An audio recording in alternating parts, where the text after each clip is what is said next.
एक खूबसूरत campus celebrity ने मेरे नशे की हालत का फ़ायदा उठाकर मुझे अपने जाल में फंसाने की कोशिश की। वो मुझे एक मोटल ले गई और मेरे साथ कुछ अजीब हरकतें की। अगली सुबह मैं उस बिखरे हुए बिस्तर पर अकेला जागा। उस कोल्ड ब्यूटी का वहाँ कोई नामो निशान नहीं था। 3 महीने बाद उसने मुझे रोते हुए फ़ोन किया। ये चैन, क्या तुम अभी फ्री हो? फ़ोन से लियू येना की रोते हुई आवाज़ आई। मैं हैरान रह गया। क्या हुआ? रो मत, मैं हमेशा फ्री रहता हूँ। तुम कहाँ हो? मैं अभी तुम्हारे पास आता हूँ। मैं अस्पताल में हूँ, मटर्निटी और चाइल्ड हेल्थ हॉस्पिटल में, उसने कहा। मैं जल्दी से अस्पताल पहुंचा और लियू ईना को ढूंढ लिया। वो बेकाबू होकर सिसक रही थी। मैं उसके पास गया और उसे टिश्यू का एक पैकेट दिया। क्या हुआ? क्या तुम बीमार हो? मैं उलझन में था। मैं हमेशा से साफ सुथरी जिंदगी जीने वाला लड़का रहा हूँ और मैंने कभी कोई गलत काम नहीं किया। मुझे कोई बीमारी नहीं हो सकती। लियू येना ने अपने आंसू पोंछे और मुझे एक रिपोर्ट थमा दी। मैंने उसे लिया, अभी भी उलझन में था, और थोड़ी देर बाद मेरे मुंह से एक जोरदार चीख निकली। तीन 3 बच्चे। हाँ, लियू येना 3 बच्चों की मां बनने वाली थी। 3 महीने बीत चुके थे और अब गर्भपात करवाने के लिए बहुत देर हो चुकी थी। वो खुद को बेबस महसूस कर रही थी और उसके पास मुझे फ़ोन करने के अलावा कोई चारा नहीं बचा था। मेरी हैरान कर देने वाली प्रतिक्रिया देखकर वो फिर से रोने लगी। मुझे लगा कि मेरे पीरियड्स बस अनियमित हो गए हैं, इसलिए मैंने इस पर ध्यान नहीं दिया। लेकिन हाल ही में मेरा पेट हर समय कड़ा कड़ा सा महसूस होने लगा। मैं जांच करवाने के लिए अस्पताल आई और तभी मुझे पता चला कि मैं गर्भवती हूँ। मैं अभी भी सदमे में था। मेरी आंखें फटी की फटी रह गई थीं। लियू ईना ने अपने आंसू पोंछे और अपनी बात जारी रखी।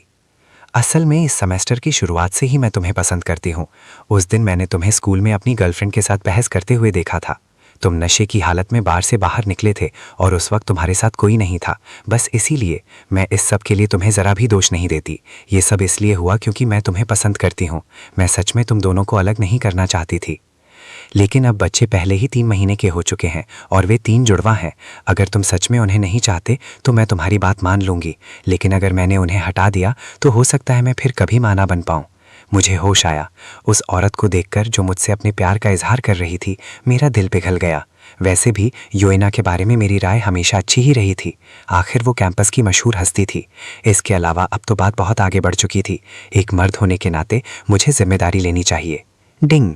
बधाई हो होस्ट, तुमने सबसे सही फैसला लिया है। इनाम के तौर पर होस्ट को 20 मिलियन का एक विला मिलेगा। क्या? एक सिस्टम? मैं हक्का बक्का रह गया। मैं इतना उत्साहित था कि मैंने लियू येना को अपनी बाहों में भर लिया और पक्के इरादे से कहा, चलो शादी कर लेते हैं। लियू येना ने अपने आंसू पोंछे और ऊपर मेरी तरफ देखा। उसकी आंखों में हैरानी भरी थी। अरे, मेरा लड़का मुझसे शादी करना चाहता है? क्या ये सच है? तुम्हारी गर्लफ्रेंड का क्या?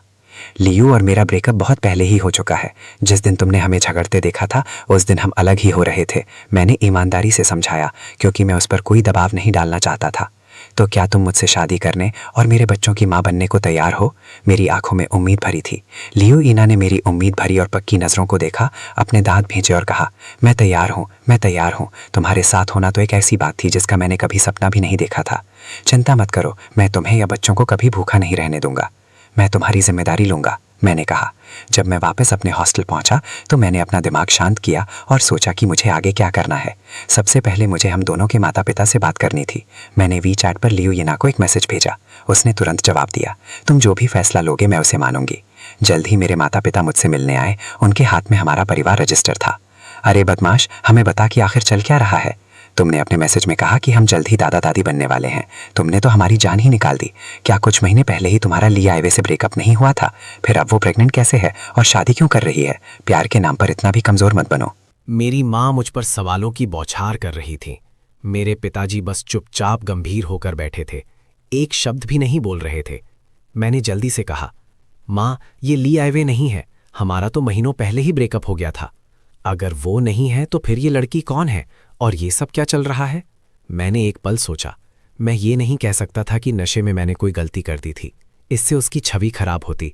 ली आइवे से ब्रेकअप के बाद मैं इस दूसरी लड़की के साथ रिश्ते में आ गया और अब वो 3 महीने की प्रेग्नेंट है, 3 बच्चों के साथ। 3 बच्चे? 3 बच्चे? मेरी माँ की आंखें फटी की फटी रह गईं। उन्होंने अविश्वास भरी नजरों से मेरी ओर देखा। एक साथ 3 पोते पोतियां? क्या मैंने सही सुना? तुमने ऐसा नहीं किया होगा। ये सच है, मैंने अल्ट्रासाउंड रिपोर्ट निकालते हुए कहा। रिपोर्ट देखते ही मेरे माता पिता ने गहरी सांस ली। हम तीनों शादी और जितनी जल्दी हो सके ल्यूइना के माता पिता से मिलने की योजना बनाने के बारे में बात करने लगे। अपने माता पिता से बात करने के बाद मैंने ल्यूइना को मैसेज किया, क्या तुम्हें देर रात कुछ खाने का मन है? तुम्हें क्या चाहिए, मैं तुम्हारे लिए ले आऊँगा। ल्यूइना हमेशा अपने फ़ोन के पास ही रहती थी। जब उसने मेरा मैसेज देखा तो उसका दिल ज़ोरों से धड़कने लगा। वो पहले कभी किसी रिश्ते में नहीं रही थी और जिस इंसान को वो पसंद करती थी उसे इतनी आत्मीयता से बात करते देख उसे बेहद खुशी महसूस हुई। वो अपने फ़ोन को देखकर मूर्खों जैसी मुस्कान के साथ मुस्कुराई और जवाब दिया, ठीक है, मुझे कुछ ग्रिल्ड विंग्स चाहिए, धन्यवाद मेरे प्यारे। उसे पूरा भरोसा था कि वो यी चैन को अपने प्यार में ज़रूर डाल लेगी। उसने अपने फ़ोन को कसकर अपनी छाती से लगा लिया। उसके चेहरे पर एक प्यारी सी मुस्कान थी। कुछ ही देर में मैं ग्रिल्ड विंग्स लेकर लड़कियों के हॉस्टल पहुंच गया और देखा कि ल्यूइना वहीं खड़ी मेरा इंतजार कर रही है। मैं तेजी से उसकी ओर बढ़ा। हमारे आसपास खड़े लोग आपस में फुसफुसाने लगे, अरे वाह, कैंपस की इस मशहूर लड़की का बॉयफ्रेंड कब से बन गया? हे भगवान, क्या इसका मतलब यह है कि अब मेरे पास कोई मौका नहीं बचा? वो लड़का कौन है? वो काफ़ी हैंडसम लग रहा है। उसने इसे कैसे पटा लिया? हर कोई मेरे बारे में जानने के लिए बहुत उत्सुक था। किसी ने मुझे पहचान लिया। मैं उसे जानता हूँ। क्या वो म्यूजिक डिपार्टमेंट की ली आइवे का एक्स बॉयफ्रेंड नहीं है? मैंने सुना था कि उसके परिवार का दिवालिया निकल गया था, इसीलिए ली आइवे ने उसे छोड़ दिया था। अब ली आइवे एक अमीर खानदान के लड़के के साथ है। ल्यूइना ने मेरे हाथ से रात का नाश्ता ले लिया और अपने पंजों पर खड़े होकर मेरे गाल पर किस किया। मेरे प्यारे, लोग जो कहते हैं उस पर ध्यान मत दो, तुम सबसे अच्छे हो। ये देखकर सबकी आंखें फटी की फटी रह गईं।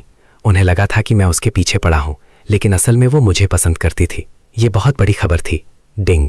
बच्चे का पहला सुखद अनुभव, पहला इनाम 10 लाख युआन।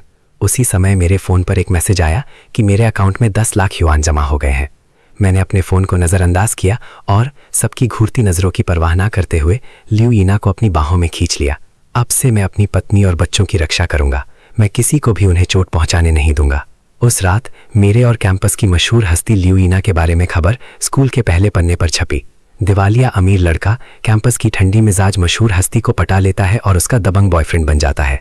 एक खूबसूरत कैंपस हस्ती और उसके लूजर बॉयफ्रेंड की रोजमर्रा की जिंदगी और इसी तरह की और भी खबरें।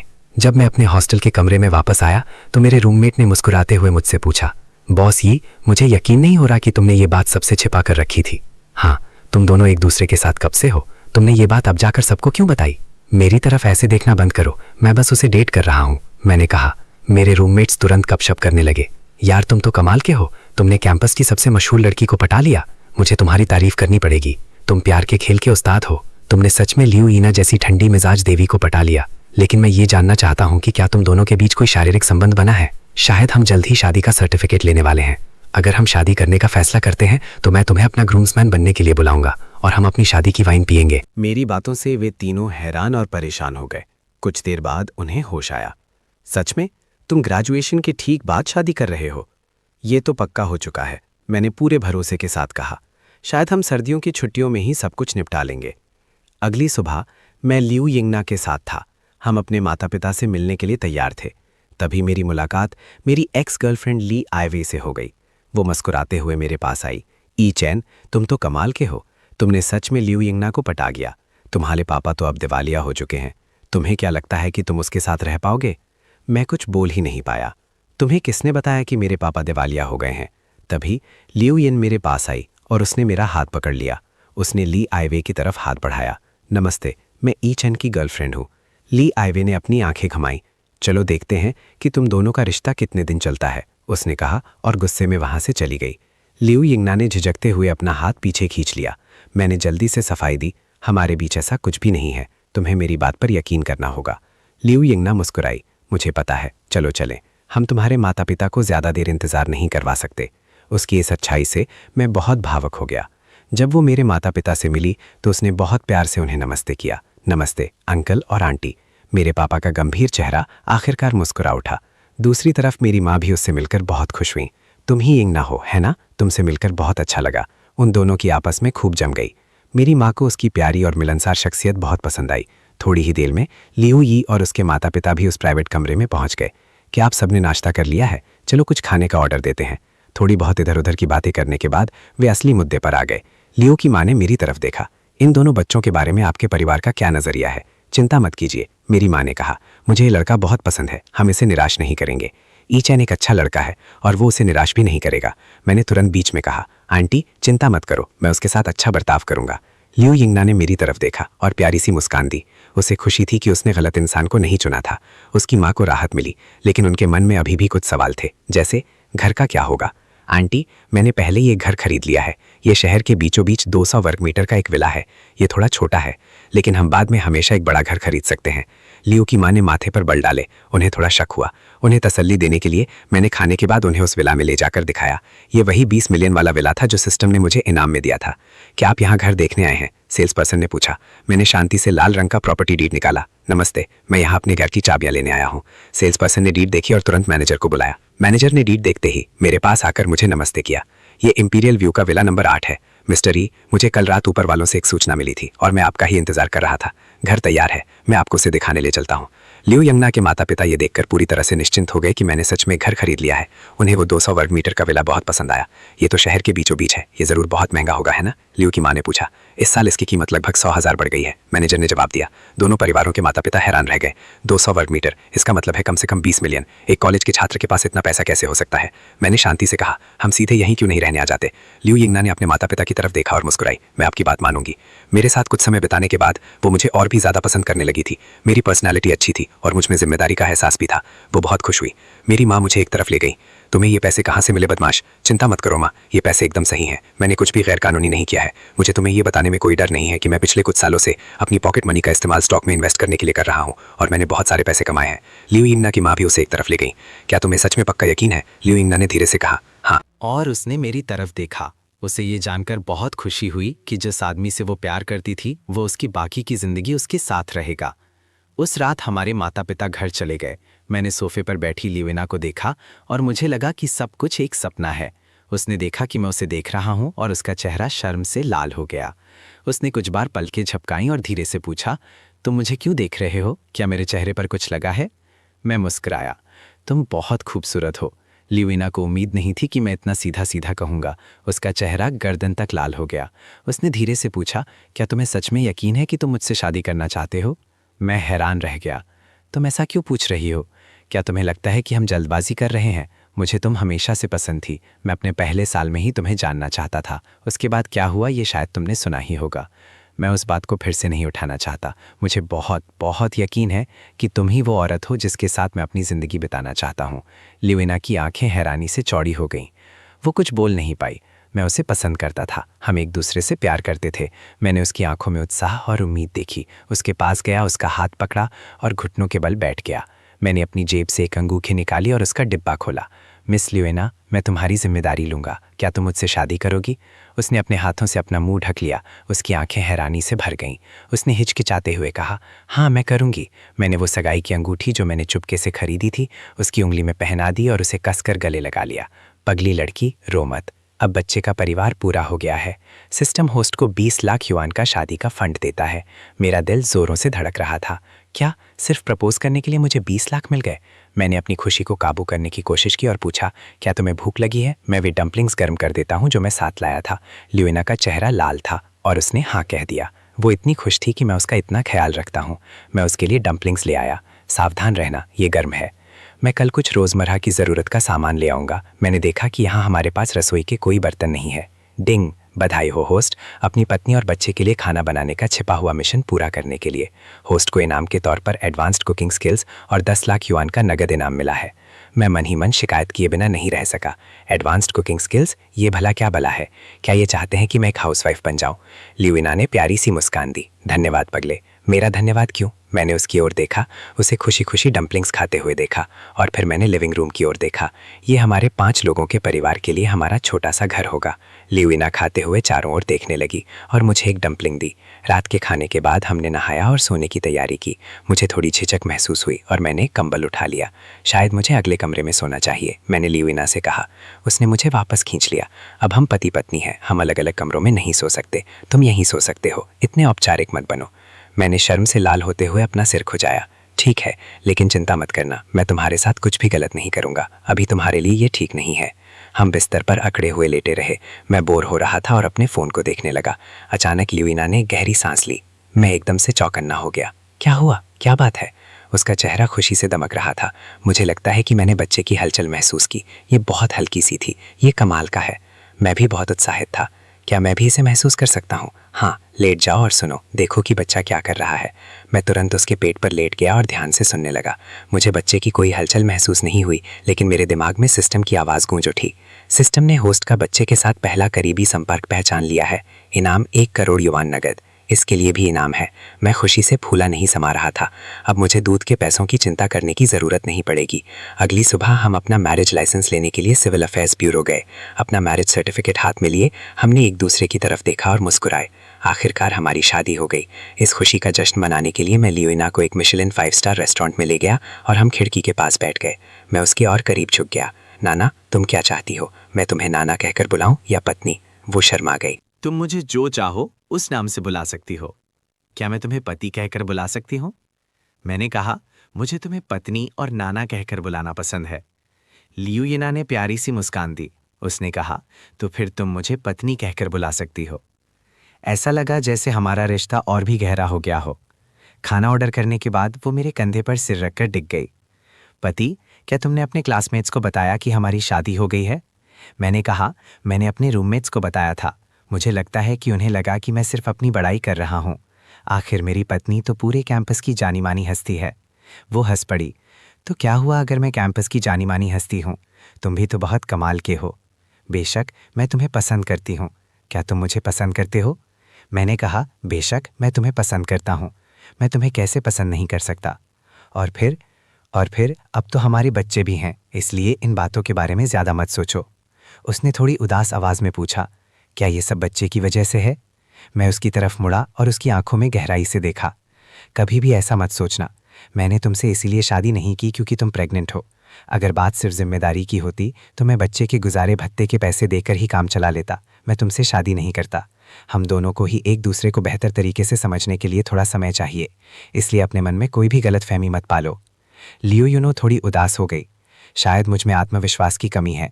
सब कुछ इतनी तेजी से हो रहा है कि मुझे डर लगता है कि कहीं ये सब अचानक से खत्म ना हो जाए। मुझे तुम्हें खोने का डर है। मैंने उसे अपनी बाहों में भर लिया। पागल मत बनो। तुम्हें बस ये जानने की ज़रूरत है कि तुम्हारा पति तुमसे प्यार करता है। बस यही सबसे ज़्यादा मायने रखता है।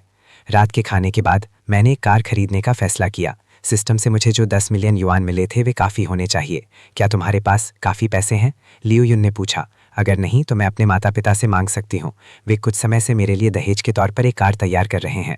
अपने माता पिता के पैसे इस्तेमाल मत करो। चिंता मत करो, तुम्हारे पति के पास पैसे हैं।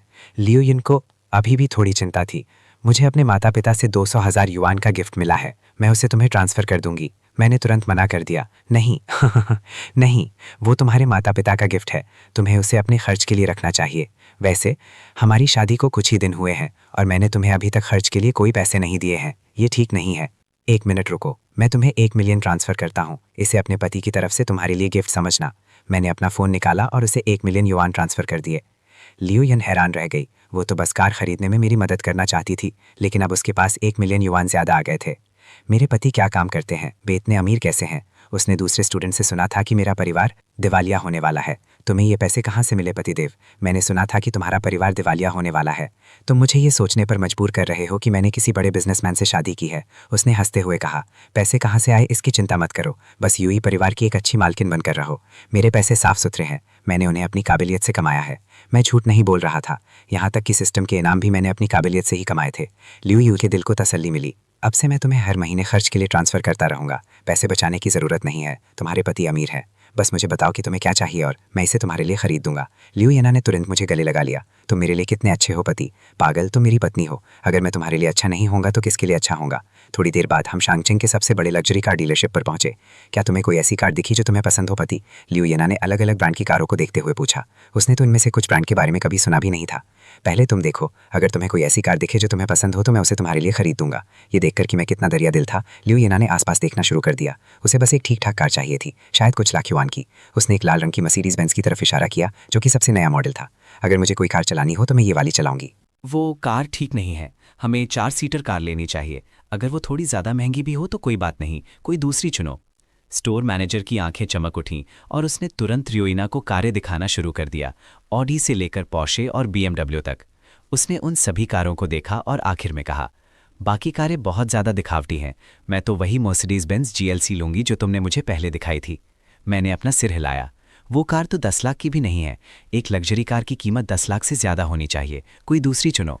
रियोना ने बस अपना सिर हिलाया। नहीं, यही ठीक है। मैं अब और कारें देख देख कर थक गई हूँ। मैं जल्दी से उसके पास गया और उसे उठने में मदद की, क्योंकि मुझे डर था कि कहीं उसे चोट न लग जाए। क्या तुम ठीक हो? तो फिर हम यही वाली कार ले लेते हैं। मैंने अपने लिए भी एक कार चुनी, तुम्हारी कार जैसी ही एक मर्सिडीज, और नैनी के लिए एक मर्सिडीज बेंज GLB। इसे पार्क करना आसान है। क्या तुम सच कह रहे हो? तुम तो पानी की तरह पैसा बहा रहे हो, उसने हंसते हुए कहा। मैं मुस्कुराया। पैसा तो खर्च करने के लिए होता है। ये कारें खरीदने में मेरे बस 30 लाख युआन से थोड़े ही ज़्यादा खर्च हुए हैं। ये कोई बहुत बड़ी रकम नहीं है। मैनेजर की आंखें चमक रही थी। उसने एक ही बार में 3 कारें बेच दी थी। वो अपनी खुशी छिपा नहीं पा रहा था। वो तुरंत हमें एक लाउंज एरिया में ले गया। मिस्टर ई, मिसेज ई, आपने कहा था कि आपको टॉप एंड मॉडल्स चाहिए, है ना? बिल्कुल, मुझे तीनों कारों के टॉप एंड मॉडल्स ही चाहिए। ठीक है। मैनेजर की मुस्कान इतनी चौड़ी हो गई थी कि उसका मुंह फटने वाला था। अभी हमारे यहाँ एक बहुत बड़ा डिस्काउंट चल रहा है। क्योंकि आप इतने दरिया दिल इंसान हैं, इसलिए मैं खुद ही फैसला कर लेता हूँ। तीनों कारों की कुल कीमत 4.28 मिलियन है। आपको ये कैसा लगा? तुम्हें क्या लगता है हनी? मैंने पूछा। रियोना कुल कीमत सुनकर हैरान रह गई। क्या सिर्फ एक कार की कीमत ही 3 मिलियन से ज़्यादा है? ये तो बहुत महंगी है। खैर कोई बात नहीं, तुम ही फैसला कर लो। मैं तुम्हारी बात मानूंगा। उस पल उसे लगा कि मैं कितना अमीर हूँ। मिस्टर ई, क्या आप किस्तों में पेमेंट करना चाहेंगे या एक बार में? बेशक, एक बार में। जैसे ही मैंने पेमेंट किया, मेरे दिमाग में सिस्टम की आवाज़ गूंजी। बधाई हो होस्ट, आपने अपनी पत्नी के लिए कार खरीदने का मिशन पूरा कर लिया है। सिस्टम होस्ट को कार की कीमत का 3 गुना इनाम देगा। मुझे बहुत गुस्सा आया। सिस्टम, क्या तुम मेरे साथ मजाक कर रहे हो? तुमने मुझे पहले क्यों नहीं बताया कि कार खरीदने पर मुझे इतना बड़ा इनाम मिलेगा? मुझे तो 10 मिलियन से ज़्यादा कीमत वाली कार खरीदनी चाहिए थी। जब हम घर पहुंचे तो ल्यूइंग अभी भी हैरान थी। मुझे यकीन नहीं हो रहा कि हम अभी 3 मिलियन से ज़्यादा कीमत वाली कार में घर आए हैं। पतिदेव, आप इतने अमीर कैसे हैं? चिंता मत करो, तुम्हारा पति सच में बहुत अमीर है। तुम्हें मेरे साथ कंजूसी करने की ज़रूरत नहीं है, मैंने कहा। तभी उसका फ़ोन बजा। फ़ोन उसकी सबसे अच्छी दोस्त जियू यंगिंग का था। क्या बात है यंगिंग? फ़ोन के दूसरी तरफ से बहुत गुस्से वाली आवाज़ आई। ल्यूइंग, मुझे अभी बहुत गुस्सा आ रहा है। क्या तुम मुझे अपनी सबसे अच्छी दोस्त मानती भी हो? तुम प्रेग्नेंट हो गई और मुझे बिना बताए चुपके से शादी कर ली। ल्यूइंग हैरान रह गई। तुम्हें कैसे पता चला कि मैं शादीशुदा हूँ और प्रेग्नेंट हूँ? तुम इसे छिपाने में बहुत माहिर हो। स्कूल में किसी ने तुम्हें और एक लड़के को एक लग्जरी कार खरीदते हुए देखा था और तुमने एक बड़ी हीरे की अंगूठी पहनी हुई थी।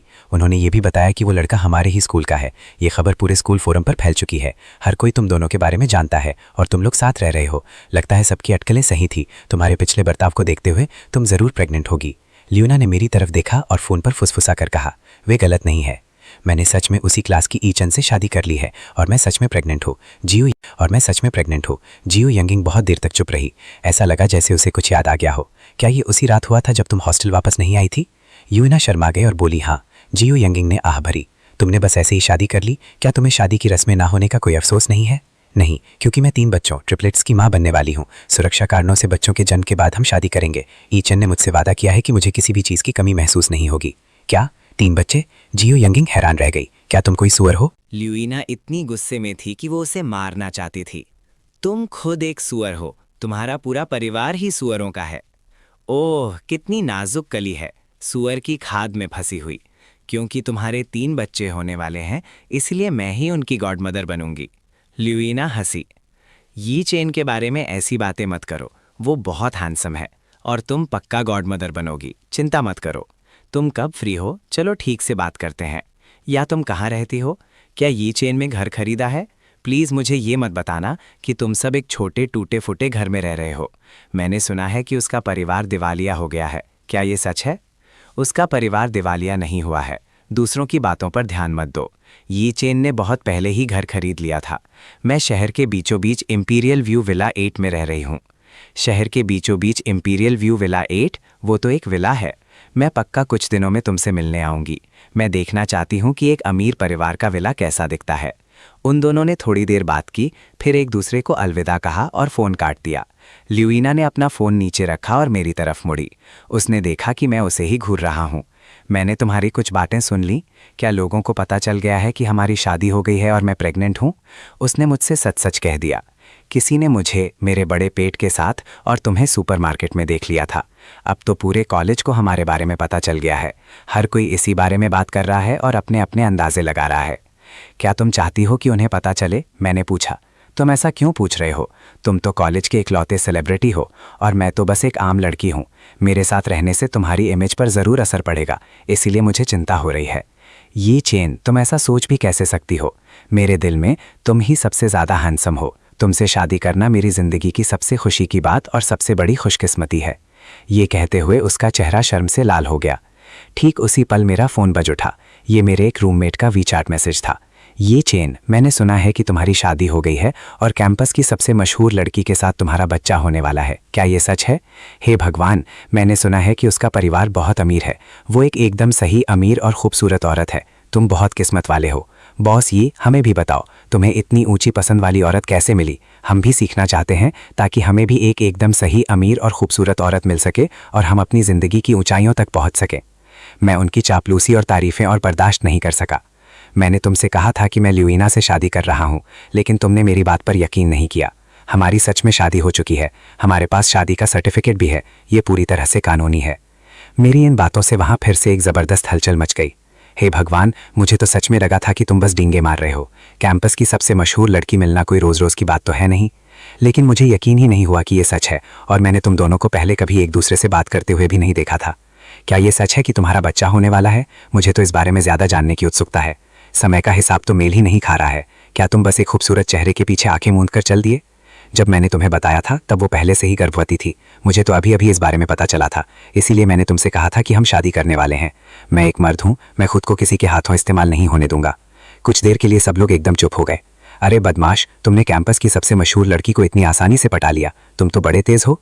जब तुम्हारी शादी हो ही गई है तो फिर तुमने शादी की रस्में क्यों नहीं की? ऐसा नहीं है कि मैं शादी नहीं करना चाहता। बात बस इतनी है कि वो 3 बच्चों की माँ बनने वाली है, इसीलिए हम थोड़ी जल्दी में हैं। उसके बच्चों के जन्म के बाद हम धूमधाम से शादी करेंगे।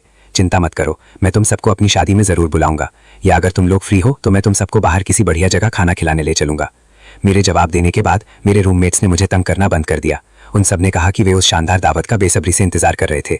आखिरकार मैंने अपना फ़ोन नीचे रखा और देखा कि ल्यूइना किसी चीज़ को बड़े ध्यान से देख रही है। तुम इतनी गंभीरता से क्या देख रही हो? उसने झट से अपना फ़ोन नीचे रखा और घबराहट भरी नज़रों से मेरी तरफ देखा। कुछ नहीं, कुछ नहीं। मैंने देखा कि वो कितनी घबराई हुई थी और मुझे पता चल गया कि कुछ तो गड़बड़ है। क्या बात है? क्या तुम अपने पति से कुछ छिपा रही हो? सच में कुछ भी नहीं है, उसने कहा। उसकी आवाज़ में थोड़ी झिझक थी। अचानक मेरा फ़ोन लगातार बजने लगा। किसी वजह से ग्रुप चैट में फिर से हलचल मच गई थी। मैंने मैसेज देखे और मेरे चेहरे के हाव भाव देखने लायक थे। उसमें लियू यिन और मेरी बहुत सारी तस्वीरें थीं। उसमें उसकी हीरे की अंगूठी वाली तस्वीरें थीं, हमारी एक जैसी ड्रेस पहने हुए तस्वीरें थीं और दूसरी प्यारी तस्वीरें भी थीं। आखिरी मैसेज लियू यिन की तरफ से स्कूल के सोशल मीडिया ग्रुप में प्यार का इजहार था। मैसेज में लिखा था, तुम्हारा हाथ थामकर तुम्हारे साथ बूढ़ा होना चाहती हूँ। मैं तुमसे प्यार करती हूँ, तुम मेरी यिना हो। मैं खुद ही लियू यिना से अपनी शादी का ऐलान करने वाला था, लेकिन लियू यिना ने मुझसे पहले ही कर दिया। हम दोनों का आइडिया बिल्कुल एक जैसा था।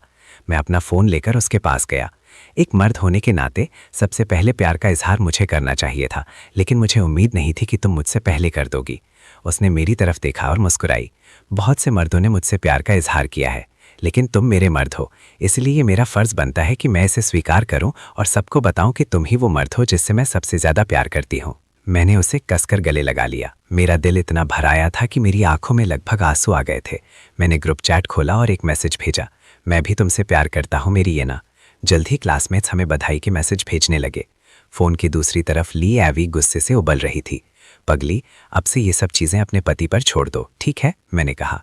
वो मुस्कुराई और सिर हिलाया। कुछ दिनों बाद उसकी सबसे अच्छी दोस्त जी यू यिंग यिंग उससे मिलने आई। मैं अपने रूममेट्स के साथ रात का खाना खाने बाहर गया हुआ था। हे भगवान, काश मैं भी कभी 200 वर्ग मीटर के ऐसे ही किसी आलीशान घर में रह पाती।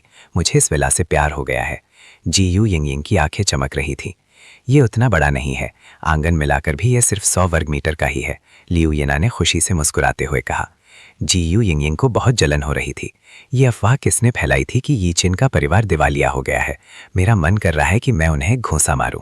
वैसे क्या यी चिन के पास कोई नौकरी है या वो अपने माता पिता के पैसों पर ऐश कर रहा है? मैं तुम्हें बता दूं, चाहे तुम्हारा परिवार कितना भी अमीर क्यों ना हो, खुद पैसे कमाने की काबिलियत होना ज़्यादा बेहतर है। चिंता मत करो, ये चिन ऐसा कभी नहीं करेगा। उसने ये घर खुद खरीदा है और उसने अपने माता पिता के पैसे इस्तेमाल नहीं किए। उसने इसे बहुत पहले खरीदा था। जी यू यंग की आंखें हैरानी से चौड़ी हो गईं। हे भगवान, मुझे यकीन नहीं हो रहा कि ये चेन इतना कमाल का है। क्या उसने ग्रेजुएशन से पहले ही अपना खुद का बिजनेस शुरू कर दिया था? वो इतने सारे पैसे कमाने के लिए क्या करता है? लियू यिना ने गर्व से कहा। उसने मुझे बताया कि वो एक पार्टनर के साथ स्टॉक्स और फंड्स में इन्वेस्ट करता है। उसकी पत्नी होने के नाते उसे ऐसे काबिल आदमी पर गर्व था। ठीक है, देखो तो जरा कितनी इतरा रही हो, जी यू यिंग ने जलन भरे अंदाज में कहा। लेकिन उसकी नजरें लियू येना की उंगली में पहनी बड़ी सी हीरे की अंगूठी पर टिकी हुई थी। लियू येना ने अपना हाथ आगे बढ़ाया। जलन हो रही है ना बहन? उसने मुझे ये सगाई की अंगूठी तब दी थी जब हमें शादी का लाइसेंस मिला था। उसने कहा था कि जब हमारी शादी होगी तब वो मुझे शादी की अंगूठी देगा। उसने इसे चुपके से खरीदा था और मुझे ये बहुत पसंद है। जी यू यिंग ने आह भरी। प्यार सच में लोगों को अंधा बना देता है। हमारी बड़े कैंपस की मशहूर हस्ती एक लड़के के प्यार में पड़ गई है। वे बातें करते रहे। आखिरकार मैं शाम को घर पहुंचा। जी यू यिंग की आंखें हैरानी से चौड़ी हो गईं जब उसने मुझे एक शानदार मर्सिडीज बेंज से बाहर निकलते देखा। हे भगवान, ये चेन लाखों करोड़ों की मर्सिडीज बेंज चला रहा है। ये सबसे नया मॉडल है। इसका इंटीरियर देखकर लगता है कि इसकी कीमत कम से कम 3.5 मिलियन होगी।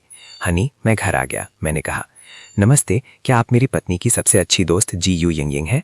नमस्ते, मैं जी यू यिंग हूँ। तुम कितनी खुशकिस्मत हो कि तुम्हारी शादी हमारे कैंपस की मशहूर हस्ती से हुई है। हाँ मैं हूँ, मैंने कहा। क्या तुम आज रात डिनर के लिए रुक रही हो? मैं घर जाने से पहले डिनर के लिए तुम लोगों की मेहमान नवाजी का मजा लेने का सोच रही थी। क्या ये चेन तुम किराने का सामान खरीदने जा रहे हो? मुझे तो अंदाजा भी नहीं था। मैं तुम्हें पहले बताना भूल गया था। मेरे ये चिन का खाना बहुत स्वादिष्ट होता है। आज रात तुम्हारी तो दावत होने वाली है। मुझे लगा था कि वो अपने दोस्तों के साथ खाना खाएगा, लेकिन वो रात के खाने के लिए घर आ रहा है। मैं हल्का सा मुस्कुराया। मैं तुमसे और बच्चे से दूर नहीं रह सकता। हे भगवान, बस करो, मुझे ये सब मीठी मीठी बातें मत सुनाओ। मैं अकेली हूं, पर ऐसी भी नहीं कि ये सब मीठी बातें खा जाऊं। जियो यू यिंग ने अपनी बाहें मलते हुए कहा। लियू युन पास गई और प्यार से मुस्कुराते हुए मेरी बाह पकड़ ली। जियो यू यिंग तुरंत वहां से भाग गई। वो इतना प्यार दुलार सहन नहीं कर पाई। थोड़ी ही देर में मैंने सी फूड से भरी एक मेज तैयार कर दी। जियो यू यिंग की आंखें चमक उठी। दोस्तों से पहले खाना, मैं इसे खाने से खुद को रोक ही नहीं सकती, वो चिल्लाई और दोनों हाथों से एक हैरी क्रैब बालों वाला केकड़ा पकड़ लिया। कुछ महीनों बाद लियो येना 8 महीने की गर्भवती थी। आखिरकार बच्चा आने वाला था। दोनों परिवार डिलीवरी रूम के बाहर बेसब्री से इंतजार कर रहे थे। कुर्सियों पर बच्चों के सामान, डायपर और फॉर्मूला के ढेर लगे हुए थे। लियो येना का परिवार, क्या लियो येना का परिवार यहाँ है? अचानक एक नर्स डिलीवरी रूम से बाहर आई और जोर से पूछा। हाँ, मैं तेजी से आगे बढ़ा। मैं उसका पति हूँ। क्या हुआ? क्या कुछ गड़बड़ है? मेरी आवाज़ कांप रही थी। नर्स मुस्कुराई। कुछ नहीं, माँ और बच्चे सब सुरक्षित हैं। मैंने राहत की सांस ली। कागज़ों पर दस्तखत करने के बाद नर्स बच्चों को बाहर ले आई। 2 लड़के और 1 लड़की थी। मैंने अपने तीनों बच्चों को देखा और मेरी आंखें प्यार से भर गईं। मेरा दिल अचानक किसी एहसास से भर गया। होस्ट पहली बार बच्चों से मिला है। सिस्टम हर बच्चे को दूध के खर्च के लिए 10 मिलियन युआन का इनाम देगा। इस समय मेरे लिए पैसे की कोई अहमियत नहीं थी। मुझे बस इस बात की फिक्र थी कि मेरे बच्चे सुरक्षित और स्वस्थ रहें। नर्स, मेरी पत्नी अभी तक बाहर क्यों नहीं आई? एनेस्थीसिया थोड़ा तेज था, इसलिए उसे निगरानी के लिए 2 घंटे तक डिलीवरी रूम में ही रुकना पड़ा। लियू युन के माता पिता ने चिंता से पूछा। नर्स, क्या मेरी बेटी ठीक है? उसे कोई दिक्कत तो नहीं है? वो मेरी इकलौती बेटी है। चिंता मत कीजिए आंटी, डॉक्टर उसका पूरा ध्यान रख रहे हैं। कोई दिक्कत नहीं है। हम बस एहतियात के तौर पर उसे निगरानी में रखे हुए हैं। सब ठीक हो जाएगा। ये तो अच्छी बात है। 2 घंटे बाद यीना को व्हीलचेयर पर बाहर लाया गया। वो सांस लेने के लिए हाँफ रही थी। हनी, क्या तुम ठीक हो? मैंने पूछा। मेरा दिल दर्द से भर गया था। इसे क्या हुआ है? चिंता मत करो सर, एनेस्थीसिया का असर कम हो रहा है। ये थोड़ा तेज था, इसलिए उसे कुछ लक्षण महसूस हो रहे हैं। आपको बस उसका अच्छे से ख्याल रखना है। लियू यीना ने कांपते हुए पूछा। क्या बच्चे ठीक हैं? उसने गहरी सांस ली, जैसे उसने अपनी सारी ताकत लगा दी हो। मैं दौड़कर उसके पास गया और उसका हाथ कसकर पकड़ लिया। चिंता मत करो, हमारे बच्चे बिल्कुल ठीक हैं। बस उनका चेकअप हो रहा है, इतनी घबराओ मत। उसी पल मेरे माता पिता नवजात शिशु वार्ड से वापस आए। वे भी चिंता से भरे हुए थे। माँ, पिताजी, चिंता मत करो, नाना बिल्कुल ठीक हो जाएगी। हम पूरी रात लियू यीना के साथ रहे। अगली सुबह नर्स उसे देखने आई और एक अच्छी खबर लाई। बच्चे बिल्कुल ठीक और स्वस्थ हैं। अब उन्हें कमरे में लाया जा सकता है। पूरा परिवार खुशी से झूम उठा। तीनों बच्चों को नहलाने के बाद अंदर लाया गया। वे शांति से सो रहे थे। मेरे पिताजी, जो आमतौर पर बहुत सख्त रहते थे, खुशी से फूले नहीं समा रहे थे। पत्नी, क्या हमारी पोती का चेहरा और भौहें बिल्कुल ये चेन जैसी नहीं लगती जब वो बच्चा था? मेरी माँ ने उन्हें कोहनी मारी। आवाज़ धीमी रखो, हमारे बच्चों को जगह मत देना। बेटी अपने पिता जैसी दिखती है, इसलिए जाहिर है वो उन्हीं जैसी दिखती है, लेकिन दोनों लड़के बिल्कुल लियू यिंगना जैसे दिखते हैं। वे बहुत सुंदर हैं। सभी बच्चों का माथा ऊंचा है। वे सभी बहुत होशियार हैं। लियू यिंगना की माँ भी पास आई। दोनों लड़के बिल्कुल नाना जैसे दिखते हैं जब वो छोटी थी। लियू यिंगना अभी अभी जागी थी। उसने दर्द सहा और कहा, मैं बच्चों को देखना चाहती हूँ। तुम्हारा शरीर अभी तैयार नहीं है, मैं उन्हें तुम्हारे लिए गोद में उठा लेता हूँ।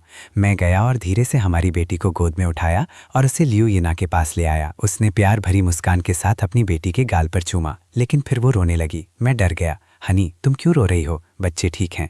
मैं इसलिए रो रही हूँ क्योंकि मैं बहुत भावुक हो गई हूँ। मुझे यकीन नहीं हो रहा कि मैंने बच्चों को जन्म दिया है, और वो भी 3। इससे पहले कि मैं उसे दिलासा दे पाता, मेरे हाथ को कुछ गीला गीला महसूस हुआ। हवा में एक खट्टी बदबूदार गंध फैल गई। मेरा हाथ वहीं जम गया। बच्चे ने पॉटी कर दी थी। मेरी बेटी का चेहरा लाल हो गया और वो रोने लगी। लियू यिना ने बच्चे की तरफ देखा, फिर मेरे डरे हुए चेहरे की तरफ और हंस पड़ी। वाह, कितनी बदबू है। हनी, से सूंघो, कितनी तेज बदबू है। मैंने अपनी बेटी का पिछला हिस्सा उसकी नाक के पास ले जाकर ऊपर उठाया। लियू यिना ने जल्दी से अपना चेहरा ढक लिया और हंस पड़ी। इसका डायपर बदलो। नहीं, लेकिन उसकी हंसी की वजह से उसके घाव में दर्द होने लगा। उसे इतना ज्यादा दर्द हुआ कि उसे ठंडे पसीने आने लगे। ओ नहीं, मेरे घाव में दर्द हो रहा है। हनी, तुम ठीक तो हो ना? मैं बहुत डर गया था। लियू यिना धीरे धीरे शांत हुई। बच्चे का पिछला हिस्सा साफ करो, सजा के तौर पर तुम्हें ये खुद ही करना होगा। मैटरनिटी नर्स ने कहा, अगर बच्ची पॉटी करती है तो मेरा सुझाव है कि आप उसे गर्म पानी से साफ करें। ये ज्यादा हाइजीनिक होता है, इससे बैक्टीरिया को बढ़ने से रोका जा सकता है। लियू यिना को एहसास हुआ, ओ हाँ, ये चेन एक मर्द है और हमारी बच्ची एक लड़की है। शायद पापा का उसे धोना ठीक नहीं रहेगा। उसने नर्स की तरफ मुड़कर कहा, तो फिर मैं ये काम आप पर छोड़ती हूँ, ठीक है? तो फिर जब लड़के पॉटी करेंगे तब तुम्हें सजा मिलेगी। लियू यिना ने हंसते हुए कहा। मैं भी हंसा और बिस्तर ठीक करने में उसकी मदद की। उसी पर लड़कों की तरफ से पादने की आवाज आई। ये क्या बकवास है? दोनों ने एक ही समय पर। तुम दोनों बिल्कुल भी फेयर नहीं हो। क्या तुमने मुझे सजा देने के लिए इसे रोक कर रखा था? मैंने एक गहरी सांस ली। लियू यिना ने ना हंसने की बहुत कोशिश की, लेकिन वो खुद को रोक नहीं पाई। मेरी माँ भी हंस रही थी। चलो देखते हैं कि पिता बनना कैसा होता है। मैंने भी तुम्हें अपने हाथों से ही पाला पोसा है। अब तुम पिता बन गए हो और तुम्हें अपने परिवार को सहारा देने के लिए कड़ी मेहनत करनी होगी। माँ, मैंने हमेशा कड़ी मेहनत की है, लेकिन अब मुझे जाकर अपने बेटे के डायपर बदलने हैं, मैंने दुखी होने का नाटक करते हुए कहा। दोनों परिवार मुझ पर हंस पड़े। माहौल बहुत ही अपनापन भरा था। तीसरे दिन मैं अस्पताल के कमरे में गया और देखा कि लियू यिना हमारी बेटी को दूध पिला रही है। उसका चेहरा एकदम लाल हो गया और मुझे बहुत अजीब लगा। हम एक दूसरे के करीब आए थे, लेकिन उस रात मुझे कुछ याद नहीं था। मैं बाहर टहलने जाता हूँ, मैंने अजीब तरह से कहा। नर्स मुस्कुराई। मिस्टर ये, आप और मिसेज ये शादीशुदा हैं और आपके बच्चे भी हैं। क्या आप अभी भी इतने शर्मीले हैं? हाँ है ना, आप शादीशुदा जोड़ा है, लेकिन आप ऐसे बर्ताव कर रहे हैं। हम हंसे बिना कैसे रह सकते हैं? मुझे शर्म आ गई। मुझे समझ नहीं आ रहा था कि मैं वहां रुकूं या चला जाऊं। लियू यिना, जिसका चेहरा अभी भी लाल था, बोली, आप वहां बैठ सकते हैं, मेरा काम जल्द ही खत्म हो जाएगा। बच्चे को गोद में उठाते हुए उसकी हरकतें थोड़ी अकड़ी हुई थीं।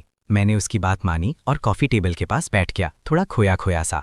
पिछले कुछ दिनों में मैं 3 बच्चों का पिता बन गया था। मुझे लगा जैसे मैं बहुत बड़ा हो गया हूँ और मेरी जिम्मेदारियां बहुत ज्यादा बढ़ गई हैं। मैंने लियू यिना की तरफ देखा, जो प्यार से बच्चे को देख रही थी, और मेरा दिल खुशी से भर गया। जल्द ही हमें अस्पताल से छुट्टी मिल गई और हम घर चले गए। मैं लियू यिना को उठाकर दूसरी मंजिल पर बने मास्टर बेडरूम में ले गया। उसके माता पिता और मेरे माता पिता ने बच्चे को संभालने में मदद की। मैटरनिटी नर्स ने हमारे सामान को रखने में मदद की। जब बाकी लोगों ने विला और उस आलीशान गाड़ी को देखा तो उनके मुंह खुले के खुले रह गए। मैं चल सकती हूँ, लियू यिना ने कहा। मेरे घाव में अब उतना दर्द नहीं हो रहा है। नहीं, अगर तुम्हारा घाव फिर से खुल गया तो आज सुबह ही तो तुम्हारे टाँके कटे हैं। मैं कोई रिस्क नहीं लेना चाहता। लियू यिना खुशी से मुस्कुराई। क्या मैं तुम्हें भारी लग रही हूँ? जब मैं प्रेग्नेंट थी तब मेरा वजन 165 पाउंड था और अभी भी 120 पाउंड से ज्यादा है। नहीं, तुम बिल्कुल भी भारी नहीं हो। अगर तुम्हारा वजन 160 पाउंड भी होता तो भी मुझे कोई फर्क नहीं पड़ता। मैं तब भी तुमसे उतना ही प्यार करता। डॉक्टर ने कहा है कि मुझे हर दिन अपनी ड्रेसिंग बदलनी होगी। तुम्हें इसमें मेरी मदद करनी पड़ेगी, लियू यिना ने शर्माते हुए कहा। घाव शरीर के एक बहुत ही निजी हिस्से के करीब था। जब हम दोनों होश में थे तब हम कभी इतने करीब नहीं आए थे। कोई बात नहीं, तुम जो कहोगी मैं वही करूंगा। क्या तुम अभी करना चाहती हो? नहीं, चलो सोने से पहले करते हैं। डॉक्टर ने आज सुबह ही मेरे लिए किया था। उन्होंने मुझसे गॉज, कॉटन स्वैब और कुछ एंटीसेप्टिक खरीदने को कहा था। उन्होंने कहा था कि एंटीसेप्टिक से दर्द नहीं होता और ये घाव के लिए अच्छा होता है। क्या अभी भी दर्द हो रहा है? नहीं, अगर मैं इसे छूऊं नहीं या इसे खींचूं नहीं तो दर्द नहीं होता। ये लगभग ठीक हो चुका है। थोड़ी खुजली हो रही है, ये अच्छी बात है। क्या तुम चाहती हो कि मैं अभी जाकर गॉज खरीद लाऊं? मुझे नहीं लगता कि हमारे घर पर सही तरह के कॉटन स्वैब है। हाँ, मुझे वो सारी चीजें याद थीं जो उसने मुझसे खरीदने को कही थी, लेकिन मैं फार्मेसी में जाकर थोड़ा उलझन में पड़ गया। क्या आपके पास यहाँ गॉज है? हाँ, आपको किस तरह का चाहिए? मेरी पत्नी का सी सेक्शन हुआ है, मुझे घाव के लिए इस्तेमाल होने वाला गॉज चाहिए। दुकानदार समझ गया। सी सेक्शन के लिए हमारे पास लंबी पट्टी वाला गॉज है। ये सी सेक्शन के लिए एकदम सही है। आपको कितने चाहिए? मुझे समझ नहीं आया कि क्या जवाब दूं। मुझे लगा कि कम होने से बेहतर है कि ज्यादा ही ले लूं। मैं 30 ले लूंगा और 30 बड़े कॉटन स्वैब और एंटीसेप्टिक की कुछ बोतलें। मैं इन सब का पेमेंट एक साथ कर दूंगा। मैं एक बड़ा सा बैग लेकर फार्मेसी से बाहर निकला और वो महिला दुकानदार मुझे हैरानी भरी नजर से देख रही थी। जब मैं घर पहुंचा तो लियोइना ने बैग देखा और हंस पड़ी। तुमने इतना सारा सामान क्यों खरीद लिया? मेरा घाव तो 10 से 15 दिनों में ठीक हो जाएगा। मुझे नहीं पता था, मैंने पहले कभी ये चीजें नहीं खरीदी थी। मुझे लगा कि तुम्हें ठीक होने में लगभग 30 दिन लगेंगे, इसलिए मैंने 30 ले लिए। दुकानदार ने कहा था कि ये वाला गॉस सी सेक्शन के लिए अच्छा होता है और आसानी से निकलता नहीं है। क्या तुम चाहती हो कि मैं अभी तुम्हारे लिए एक लगा दूं? नहीं नहीं, हम इसे आज रात करेंगे। लियोइना ने तुरंत मना कर दिया। वो मुझे चिढ़ा रही थी, लेकिन उसे उम्मीद नहीं थी कि मैं इतना गंभीर हो जाऊंगा। दोपहर में बच्चों को नहलाने का समय हो गया था। मैंने अपनी बेटी को गोद में उठाया हुआ था और इस कोमल गोल मटोल नन्ही सी जान को देख रहा था। मेरा पिता प्रेम उमड़ रहा था। मेरा उसे चूमने का बहुत मन कर रहा था। मैंने अपना चेहरा उसके कंबल में छिपा लिया और उसे सूंघा। उसमें से दूध की महक आ रही थी। ये सबसे अद्भुत महक थी। ये बिल्कुल वैसी ही थी जैसी लियोइना की महक थी। मेरे माता पिता और लियोइना के माता पिता हर किसी ने एक एक बेटे को गोद में उठाया हुआ था। मैटर्निटी नर्स बच्चों को नहलाने के लिए गर्म पानी तैयार कर रही थी, लेकिन मुझे अब भी लगता था कि मेरी नन्ही बेटी की महक सबसे अच्छी है। आखिर बेटी तो अपने पिता की छोटी सी रजाई होती है। दूसरी तरफ उन दोनों बेटों ने तो मेरे पहले ही दिन अपने पापा को एक बड़ा सा बदबूदार पूप करके तोहफा दे दिया था। मुझे समझ नहीं आ रहा था कि हंसो या रो। तीनों बच्चे नहा रहे थे। मेरा सबसे बड़ा बेटा अपने कपड़े उतारे जाने का विरोध करता हुआ लग रहा था और जोर जोर से रो रहा था। दूसरे बेटे ने भी अपने बड़े भाई की देखा देखी रोना शुरू कर दिया।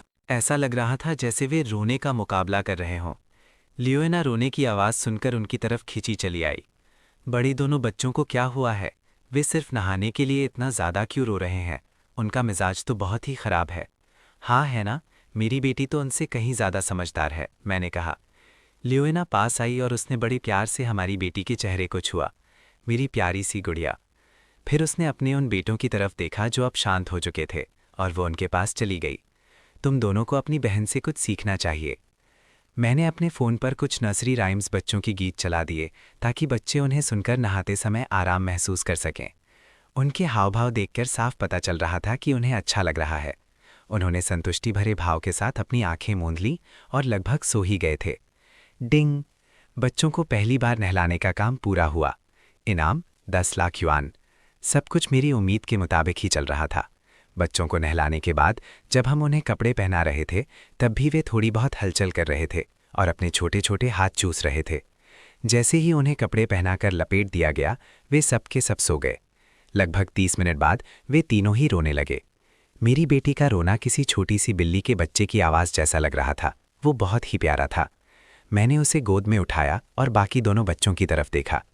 लड़कियां सचमुच बहुत अच्छी होती हैं, यहाँ तक कि उनका रोना भी कितना मीठा होता है। जब वो बड़ी होगी तो यकीनन वो मेरे लिए एक नन्ही सी गरम जैकेट सहारा बनेगी। ठीक उसी समय नर्स एक दूध की बोतल लेकर वहां आ गई। मिस्टर यी, बच्चों ने आखिरी बार जो खाना खाया था उसे अब 3 घंटे से ज़्यादा का समय बीत चुका है। शायद उन्हें भूख लगी है। अब उन्हें दूध पिलाने का समय हो गया है। अब मेरी बेटी के लिए माँ का दूध पीने की बारी थी। मैंने कहा ठीक है और उसे गोद में उठाकर लियोइना के पास ले गया। 3 बच्चों के लिए लियोइना का दूध यकीनन काफ़ी नहीं पड़ रहा था, इसीलिए हम बारी बारी से उन्हें माँ का दूध और फॉर्मूला दूध पिलाते थे। बाकी दोनों बच्चों को फॉर्मूला दूध दिया जाता था। मैंने अपनी बेटी को गोद में उठाया और धीरे से लियोइना के कमरे का दरवाज़ा खोलकर अंदर गया, लेकिन जब मैं अंदर पहुंचा तो मैं हक्का बक्का रह गया।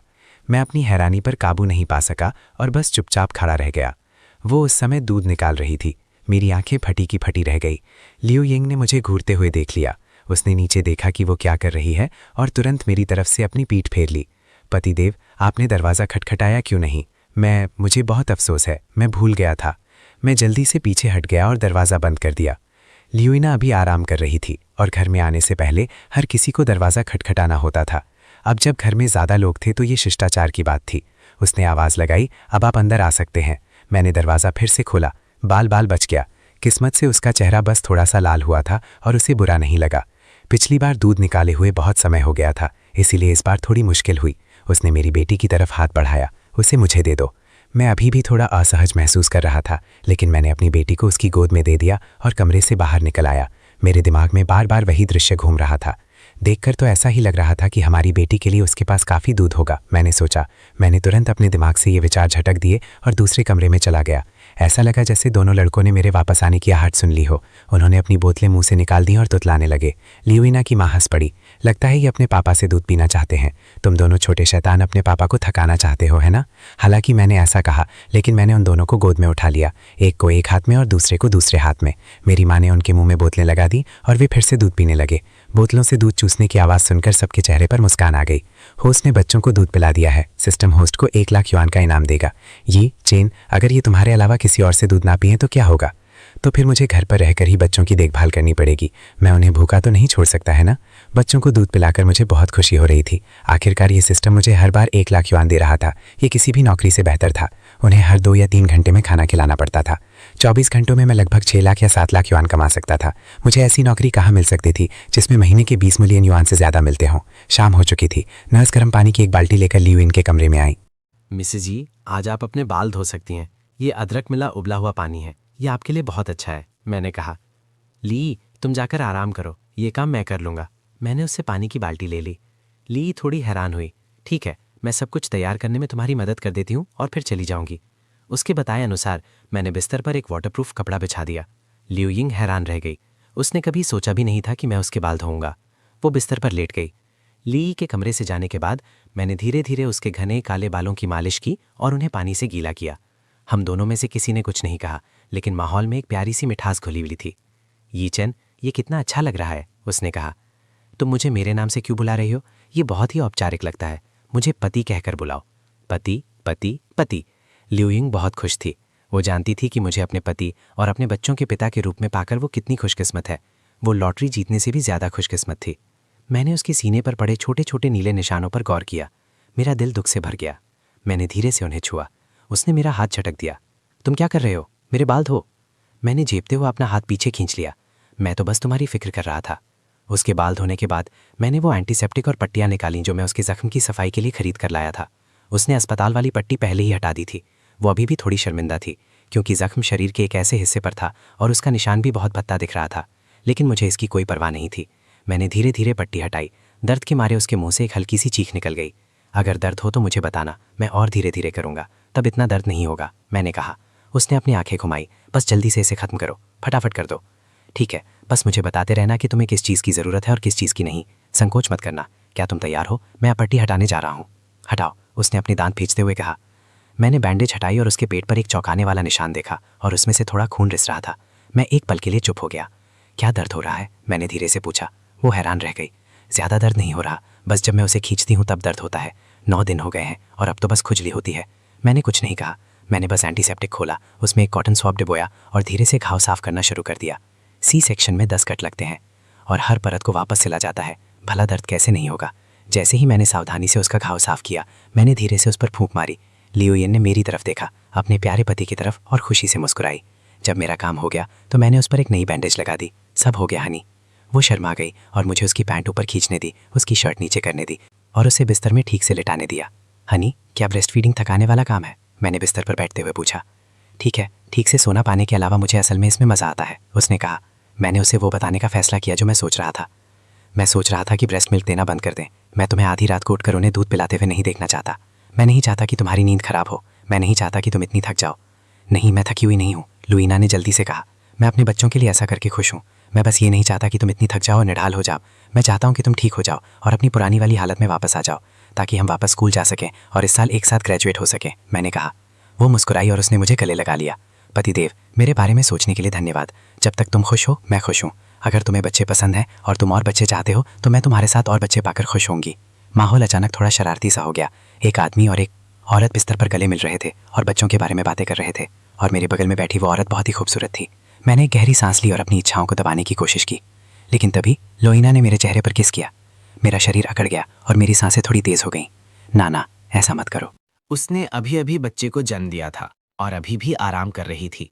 मैं उसके पास नहीं जा सकता था, इसकी बिल्कुल भी इजाज़त नहीं थी। लेकिन अगर वो मुझे ऐसे ही चिढ़ाती नहीं तो मुझे डर था कि मैं अपना कंट्रोल खो दूंगा। मुझे खुद पर काबू रखना था। बस मजाक कर रही थी, उसने कहा और मेरी बाह पकड़कर गले लगा लिया। मैंने कुछ नहीं कहा, इस डर से कि अगर मैंने कुछ कहा तो मैं पिघल जाऊंगा। मैंने बस उसके मुलायम शरीर को अपने शरीर से सटने दिया। हे भगवान, मैं खुद को कैसे रोकूं? मैंने खुद को शांत करने की कोशिश की। हम बस एक ही बिस्तर पर चुपचाप लेटे रहे। अगले दिन लंच के समय मेरे पिताजी ने पूछा, बेटे क्या तुम लोगों ने बच्चों के नाम सोच लिए हैं? मैंने अपनी बेटी के लिए एक नाम पहले ही सोच लिया है। तुम्हें यू और चिंग नाम कैसे लगते हैं? मैंने पूछा। ल्यूयन ने एक पल सोचा। ये बहुत अच्छा लग रहा है। यू का मतलब है सुंदर और बुद्धिमान और चिंग का मतलब है धूप। मैं चाहती हूँ कि मेरी बेटी स्मार्ट, सुंदर और खिली खिली हो और साथ ही स्वस्थ और खुश भी रहे। वो बार बार उन नामों को दोहराती रही। क्या हम उसे ये यू चिंग बुलाएं या ये चिंग यू? चलो ये यू चिंग ही रखते हैं, ये सुनने में थोड़ा ज़्यादा अच्छा लगता है, मैंने कहा। ठीक है, चलो उसे यही बुलाते हैं, ये यू चिंग। ये बहुत अच्छा लग रहा है और उसका निकनेम शियाओ ग्वाई ग्वाई हो सकता है। मुझे ये बहुत पसंद आया। बड़ी होकर वो एक प्यारी और समझदार लड़की बनेगी। डिंग, होस्ट ने सफलतापूर्वक बच्चे का नाम रख दिया है। इनाम 10 मिलियन युआन। क्या सिर्फ उसका नाम रखने के लिए मुझे 10 मिलियन मिल रहे हैं? मेरा दिल खुशी से फूला नहीं समा रहा था। इसके बाद लड़कों के नाम रखने का समय आया। मेरे पिताजी ने कहा, ठीक है, मैं सबसे पहले वो नाम बताऊंगा जो मैंने सोचा है। चलो सबसे बड़े बेटे का नाम ये रुइबो रखते हैं। तुम लोगों को कैसा लगा? ल्यूयन के पिताजी ने सिर हिलाया। सबने वो नाम दोहराया। इसका मतलब है बुद्धिमान और खुले विचारों वाला होना। रुइबो एक बहुत अच्छा नाम है। ल्यूयन की माँ जो एक टीचर थीं, उन्होंने तुरंत नाम का मतलब समझाया। मेरे समधी कितने संस्कारी हैं। मेरे पिताजी ने हंसते हुए कहा, मैंने कहा था ना कि ये नाम बहुत अच्छा है। तुम्हें क्या लगता है प्यारे? मुझे ये पसंद है, रुइबो। मेरे ससुराल वालों के अनुसार इसका मतलब है समझदार और होशियार होना। ये एक अच्छा नाम है। तो फिर हमारे दूसरे बेटे ई रुइजी के बारे में क्या ख्याल है? मैंने कहा, रुइजी ये तो बहुत बढ़िया नाम है। ई, मैं सहमत हूँ, मेरे पिताजी ने तालियां बजाते हुए कहा। ल्यूयन और मैं बहुत खुश थे। दोपहर के खाने के बाद मैं बच्चों के जन्म प्रमाण पत्र लेने अस्पताल गया। जब नर्स ने मेरी जानकारी देखी तो उसने हैरानी भरे अंदाज में मेरी तरफ देखा। आपके परिवार में एक साथ 3 बच्चे हुए हैं, क्या ये सच है? हाँ, काफ़ी कमाल की बात है ना? सच में आप चांगचेंग में पहले ऐसे व्यक्ति हैं जिनके यहाँ एक साथ 3 बच्चे ट्रिपलेट्स हुए हैं। ये बहुत ही दुर्लभ है। आपने इतनी जल्दी उनके नाम भी सोच लिए? हाँ, कृपया प्रमाण पत्र और कागज़ जितनी जल्दी हो सके तैयार कर दें। ठीक है, आपको थोड़ा इंतजार करना पड़ेगा। तीनों बच्चों के जन्म प्रमाण पत्र तैयार होने में थोड़ा ज़्यादा समय लगेगा, नर्स ने धैर्य से कहा। मेरे पीछे लाइन में खड़े लोगों ने भी हमारी बातचीत सुन ली थी। हे भगवान, एक साथ 3 बच्चे, आपकी तो बहुत अच्छी पैदावार हुई है, एक व्यक्ति ने कहा। हाँ, आप बहुत किस्मत वाले हैं। क्या वे लड़के हैं या लड़कियाँ? दूसरे ने पूछा। मैं मुस्कुराया। 2 लड़के और 1 लड़की। वाह, आपकी सारी इच्छाएं एक साथ पूरी हो गई। मेरी भी यही इच्छा है कि मेरे 2 बेटे और 1 बेटी हों। यही सबसे अच्छा है। उनकी देखभाल करना मुश्किल तो नहीं है? क्या वे एक दिन में फॉर्मूला दूध का पूरा 1 डिब्बा ही खा जाते हैं? मैं अब उनसे और बात नहीं करना चाहता था, इसलिए मैं बस मुस्कुरा दिया। वे अजनबी थे और मैं नहीं चाहता था कि उन्हें मेरे बारे में इतनी ज़्यादा जानकारी मिले। लगभग 15 मिनट बाद नर्स ने मुझे 3 जन्म प्रमाण पत्र सौंप दिए। बधाई हो होस्ट, आपके बच्चों के जन्म प्रमाण पत्र सफलतापूर्वक प्राप्त करने के लिए। इनाम बेबी ब्रांड लियो ये बाओबे के 20% शेयर। इस समय तक मुझे सिस्टम से मिलने वाले इनामों की आदत हो चुकी थी। मेरी जेब में पहले से ही लगभग 10 करोड़ रुपए थे और अब मुझे कंपनी के शेयर भी मिल रहे थे।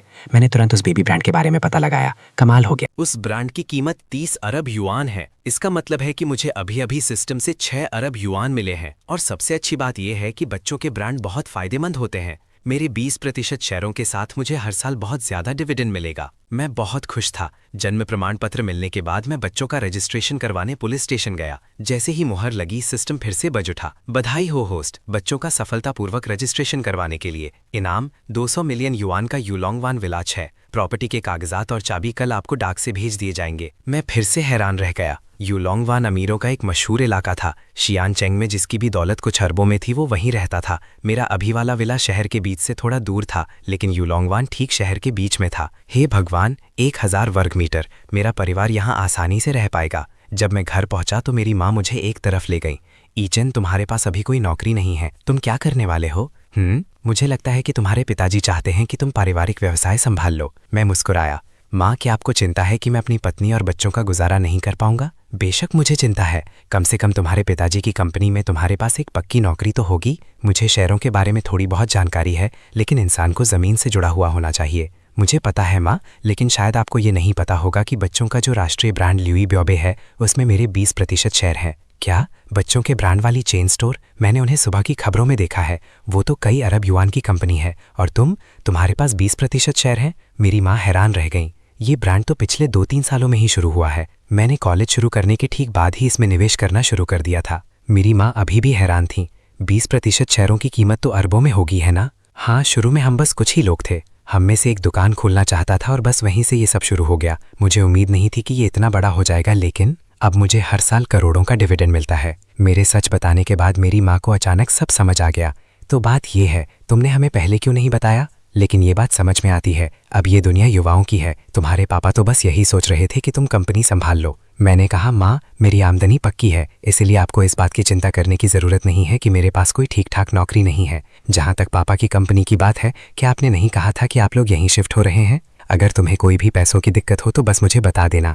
ओह, और मैंने आज ही नाना के लिए एक विला खरीदा है। मेरी माँ फिर से हैरान रह गई। क्या, तुमने एक और विला खरीद लिया? ये वाला तो बिल्कुल ठीक है, नया खरीदने की क्या ज़रूरत थी? ये वाला काफ़ी बड़ा है, लेकिन मैं सोच रहा था कि आप, पापा और नाना के माता पिता सब लोग एक साथ रह सकते हैं, और जब बच्चे बड़े होंगे तो उन्हें अपने अपने कमरों की ज़रूरत पड़ेगी, है ना? इसीलिए मैंने एक नया विला खरीदा है जो इस वाले से 5 गुना बड़ा है। ये हमारे पूरे परिवार के लिए काफ़ी बड़ा है। मेरी माँ की आंखें फटी की फटी रह गईं। इस वाले से 5 गुना बड़ा, मतलब 1000 स्क्वायर मीटर? हे भगवान, मुझे ज़रा भी अंदाज़ा नहीं था कि तुम इतने अमीर हो। जल्दी बताओ, तुमने वो कहाँ खरीदा है? मैंने एक पल सोचा। यूलोंग वान विलाज है। यूलोंग वान? मैंने सुना है कि वो अमीरों का इलाका है, वहाँ के विला करोड़ों के होते हैं। तुम बदमाश, तुमने मुझे ये बताने के लिए अब तक इंतज़ार क्यों किया कि तुमने इतना सारा पैसा कमा लिया है? मेरे पास सिर्फ यही एक इन्वेस्टमेंट नहीं है, मेरे पास और भी हैं, लेकिन अभी उनके बारे में बात करना ठीक नहीं होगा।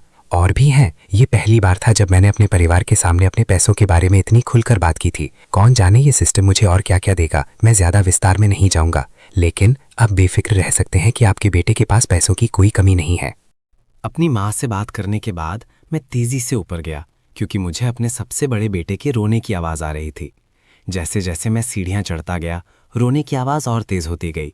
मैं जल्दी से उसके पास गया और देखा कि लियू येना उसे गोद में लिए हुए है और उसे दूध पिलाने के लिए कमरे में वापस जाने को तैयार है। लियू येना ने पूछा, तुम वापस आ गए? क्या सब ठीक रहा? हाँ, जन्म प्रमाण पत्र और घर का रजिस्ट्रेशन सब हो गया है। तुम पहले उसे दूध पिलाओ, मुझे तुमसे कुछ कहना है। ठीक है। ये सबसे बड़ा वाला इतना बेसब्र है कि एक पल भी इंतजार नहीं कर सकता। लियू येना बेसब्री से कमरे में चली गई, लेकिन उसने दरवाज़ा बंद नहीं किया। वो मेरी तरफ पीट करके खड़ी हो गई और धीरे धीरे उसे दूध पिलाने के लिए अपनी शर्ट ऊपर उठाई। मेरे अंदर एक अजीब सी भावना उमड़ पड़ी। मैंने चुपचाप उसके लिए दरवाज़ा बंद कर दिया और दूसरे 2 बच्चों को देखने के लिए अगले कमरे में चला गया। प्यारे बच्चों, पापा घर आ गए हैं, क्या तुम्हें मेरी याद आई? छोटी बच्ची को शायद मेरी आवाज़ पहचान में आ गई थी। उसने बोतल का निप्पल मुंह से बाहर निकाल दिया और बोतल वापस लेने से पहले मेरी तरफ देखकर 2 छोटी छोटी गुर्राने जैसी आवाज़ें निकालीं। दूसरा बेटा, जैसे ही मैं कमरे में घुसा, उसने बस तिरछी नज़र से मेरी तरफ देखा। ये देखकर नर्स जोर से हंस पड़ी। ये दोनों बच्चे बहुत होशियार हैं, ये जन्म से ही समझदार हैं। मैं उनके पास गया और उन दोनों को गोद में उठा लिया। वे अब थोड़े बड़े हो गए थे और बोतल खुद पकड़ सकते थे। वे बहुत प्यारे लग रहे थे। कुछ मिनट बाद लियू येना बाहर आई। तो मुझसे क्या कहना चाहते थे? क्या ये कुछ ज़रूरी बात है? मैं मुस्कुराया और उसे वापस कमरे में ले गया और हमारे पीछे दरवाज़ा बंद कर दिया। कुछ खास नहीं सच में, बस मेरे पास तुम्हारे लिए एक बहुत बड़ा तोहफा है। लियू येना मुस्कुराई और पूछा, किस तरह का तोहफा? तुम्हें दरवाज़ा बंद करने की क्या ज़रूरत थी? मैं बस तुमसे कुछ शेयर करना चाहता था, मुझे लगता है कि तुम बहुत खुश हो जाओगी। मैंने उसे सस्पेंस में रखा और फिर उसके कान के पास झुककर कहा, मैंने तुम्हारे लिए एक विला खरीदा है और वो सिर्फ तुम्हारे नाम पर है। जब उसने सुना कि मैंने उसके लिए एक विला खरीदा है और उसे सिर्फ उसके नाम पर कर दिया है, तो वो इतनी हैरान रह गई कि उसे अपने कानों पर यकीन ही नहीं हुआ। तुमने क्या कहा? तुमने मेरे लिए एक विला खरीदा? उसने आंखें फाड़कर पूछा। हाँ, कैसा रहेगा अगर हम वहाँ शिफ्ट हो जाएं? तुम्हारा पति अब से तुम्हारे ही घर में रहेगा। क्या वो विला इस वाले से बड़ा है? वेओलिना अभी भी सदमे में थी। हाँ, ये इस वाले से 5 गुना बड़ा है। शायद इसमें 10 से ज़्यादा कमरे हैं। ये हमारे पूरे परिवार के लिए काफ़ी है। उसकी आंखें और भी ज़्यादा फैल गईं। इस वाले से 5 गुना बड़ा? तो क्या ये 1000 वर्ग मीटर का है? ये कहाँ है? मैं एक कदम और उसके करीब गया और उसे पीछे धकेलते हुए बिस्तर तक ले गया। शहर के बीचों बीच, यूलोंग वान विला 6 में। इसके कागजात और चाबी कल मिल जाएंगे। मैं तुम्हें वे तब दे दूंगा ताकि ये साबित हो सके कि मैं झूठ नहीं बोल रहा हूँ। उसने कहा, मुझे कभी शक नहीं होगा कि तुम मुझसे झूठ बोल रहे हो। मुझे करीब आते देख वो बिस्तर पर बैठ गई। मैं उसकी ओर झुका और उसे नीचे दबाया, उसके चेहरे पर हैरानी और खुशी के मिले जुले भावों को देखते हुए। वो बहुत प्यारी लग रही थी। मैं बस उसे हल्का सा दबा रहा था, अपना पूरा वजन उस पर नहीं डाल रहा था। दबे होने की वजह से उसका चेहरा लाल हो गया। मैं उसके और करीब गया और उसके कान में फुसफुसाया, मैं दूसरे मर्दों जैसा नहीं हूँ। जब मैं किसी से प्यार करता हूँ तो उसे अपने कामों से दिखाता हूँ। मैं अपनी औरत से सिर्फ खोखले वादे नहीं करता। क्या तुम्हें मेरी ये बात पसंद है? उसके कान में गूंजी वो धीमी, मादक और जादुई आवाज़ सुनकर उसके शरीर में सिहरन दौड़ गई। उसने अपनी आंखें बंद कर लीं और मेरे कान के पास ज़ोर ज़ोर से सांस लेने लगी। मुझे ये पसंद है, मुझे इससे प्यार है। फिर उसने अपनी बाहें मेरे गले में डाल दी और मुझे चूम लिया। मैं हक्का बक्का रह गया। मेरा इरादा तो बस उसे छेड़ने का था, लेकिन अब मैं खुद ही उसमें डूबता जा रहा था। ठीक उसी पल जब मैं अपना काबू खोने वाला था और कुछ करने ही वाला था, दरवाजे पर दस्तक हुई। मैं ऑलिन और मैं झट से एक दूसरे से अलग हो गए। दरवाजे पर मेरी माँ थी। उन्होंने हमारे लाल लाल चेहरों को देखा और तुरंत सब कुछ समझ गईं। ओह, मुझे बहुत अफसोस है, उसने कहा, और फिर वो जल्दी से कमरे से बाहर निकल गई। वो तो बस लीवी इंग के लिए कुछ फल लाना चाहती थी, लेकिन उसने कुछ और ही देख लिया। वो इस बात से खुश नहीं थी। उसे पता था कि उसे बीच में दखल देना होगा। आखिर लीविंग अभी भी आराम कर रही थी। वे ऐसा करने के लिए इतने बेसब्र कैसे हो सकते थे? इसलिए वो नीचे गईं और तुरंत मुझे फ़ोन किया। लीविंग और मैं अभी भी बिस्तर पर थे और पूरी तरह से घबराए हुए थे। वो बहुत डरावना था। अब से हमें सच में दरवाज़ा बंद करके रखना चाहिए, मैंने अजीब तरह से कहा। नाना, वो तो कोई बात नहीं, मैं समझती हूँ, लीविंग ने कहा। मुझे समझ नहीं आया कि क्या कहूँ। तभी मेरा फ़ोन बजा। ये मेरी माँ थी। ठीक है, मैं अभी नीचे आ रहा हूँ। मैंने लीविंग की तरफ देखा। नाना, मेरी माँ चाहती हैं कि मैं नीचे जाकर उनसे किसी बारे में बात करूं। इसके बारे में ज़्यादा मत सोचना। मैं नीचे गया और देखा कि मेरी माँ सीढ़ियों के कोने पर मेरा इंतज़ार कर रही थीं। वो थोड़ी परेशान लग रही थीं। माँ, क्या बात है? उन्होंने मुझे एक तरफ खींचा और फुसफुसा कर कहा, तुम और नाना अभी क्या कर रहे थे? क्या तुम्हें नहीं पता कि वो अभी भी आराम कर रही है? तुम इतने बेसब्र नहीं हो सकते। उसने अभी अभी बच्चे को जन्म दिया है और उसका शरीर अभी पूरी तरह से ठीक नहीं हुआ है, खासकर सी सेक्शन के बाद। अगर कुछ हो गया तो ये उसके लिए बहुत नुकसानदायक हो सकता है। तुम अभी बहुत छोटे हो, मेरी माँ ने मुझे डांटा। मैंने अपना बचाव करने की कोशिश की। माँ, तुम इतनी चिंता क्यों कर रही हो? जब नाना आराम कर रही हैं तो मैं उनके साथ ऐसा कभी नहीं करूँगा। मैं कोई जानवर नहीं हूँ। मुझे इस मामले में सही गलत की समझ है। मैं पहले ही 10 महीने इंतज़ार कर चुका हूँ। मैं 2 महीने और इंतज़ार कर सकता हूँ। इसलिए चिंता मत करो माँ। मैं ऐसा कुछ भी कभी नहीं करूँगा जिससे नाना को नुकसान पहुँचे। मेरी माँ ने मेरे गंभीर चेहरे को देखा और आखिरकार मेरी बात पर यकीन कर लिया। लेकिन फिर भी उन्होंने मुझे जाने देने से पहले बार बार मुझसे वादा करवाया। वो एक अनुभवी महिला थी और इन बातों को अच्छी तरह समझती थी, लेकिन उन्हें मेरे चरित्र पर भी पूरा भरोसा था। मैं उस तरह का इंसान नहीं था। वैसे तुम्हारी माँ ने अभी तुमसे क्या कहा? जैसे ही मैं वापस आया, लिu यिंगना ने पूछा। उन्होंने बस मुझसे कहा कि मैं इतना बेसब्र न बनूं और तब तक इंतज़ार करूं जब तक तुम ठीक न हो जाओ। मैंने थोड़ा शर्माते हुए कहा। जब मैंने बताया कि अभी क्या हुआ था तो लिu यिन का चेहरा लाल हो गया। ये बहुत शर्मनाक था कि उसकी अपनी सास में हमें रंगे हाथों पकड़ लिया था। उसे शर्माते हुए देखकर मैंने उसे दिलासा दिया, कोई बात नहीं, मेरी माँ ने कुछ नहीं किया। वो बस हमें सावधान रहने की याद दिला रही थी। उन्हें बस तुम्हारी चिंता है। लेकिन अभी मैं सचमुच अपना आपा खोने ही वाला था, मैंने थोड़ी संतुष्टि के साथ कहा। लिu यिन ने जल्दी से अपना सिर मेरी छाती में छिपा लिया। मुझे माफ़ करना, मैं अब तुम्हें और नहीं सताऊंगी। मेरे दिल की धड़कनें तेज़ हो गईं। एक जोड़े के अंतरंग पल कितने कीमती होते हैं, हम उन्हें न बिताने का फैसला कैसे कर सकते थे? मुझे ये पक्का करना था कि वो अपनी सोच न बदले। एक मर्द को ये बहुत अच्छा लगता है जब उसकी औरत पहल करती है। ये किसी बेजान लकड़ी के टुकड़े के साथ रहने से कहीं बेहतर है। अगर वो रोल प्ले और बाकी सब कुछ भी करना चाहे तो ये और भी बेहतर होगा। इसके बारे में सोचते ही मैं उत्साहित हो रहा था। नहीं नहीं, ऐसा मत करो। तुम्हारा पति तुम्हें वैसे ही प्यार करता है जैसी तुम हो, मैंने जल्दी से कहा। लिu यिन मुस्कुराई। तो मर्दों को सचमुच ही अच्छा लगता है जब औरतें पहल करती हैं। मैंने उस चंचल औरत को अपनी बाहों में भर लिया। क्या तुम्हें डर नहीं लगता कि मैं अपना आपा खो दूंगा? वो और भी जोर से हंसी। नहीं, मुझे नहीं लगता, मैं बहुत धीरे धीरे चलूंगी। हमारे दिन सादे और प्यारे थे। जल्द ही लिu यिंगना के प्रसव काल से बाहर आने का समय हो गया। मैं रात के खाने की मेज़ साफ कर रहा था, तभी मेरे फ़ोन पर एक मैसेज आया। मैंने उसे देखने के लिए फ़ोन उठाया। मेरी आंखें फटी की फटी रह गईं। ये लिu यी बाओबेई के मुख्यालय से एक बैंक ट्रांसफ़र का नोटिफिकेशन था। मैंने जल्दी से रकम गिनी। ये 137 मिलियन युआन से भी ज्यादा था। हे भगवान, मैंने हैरानी से कहा।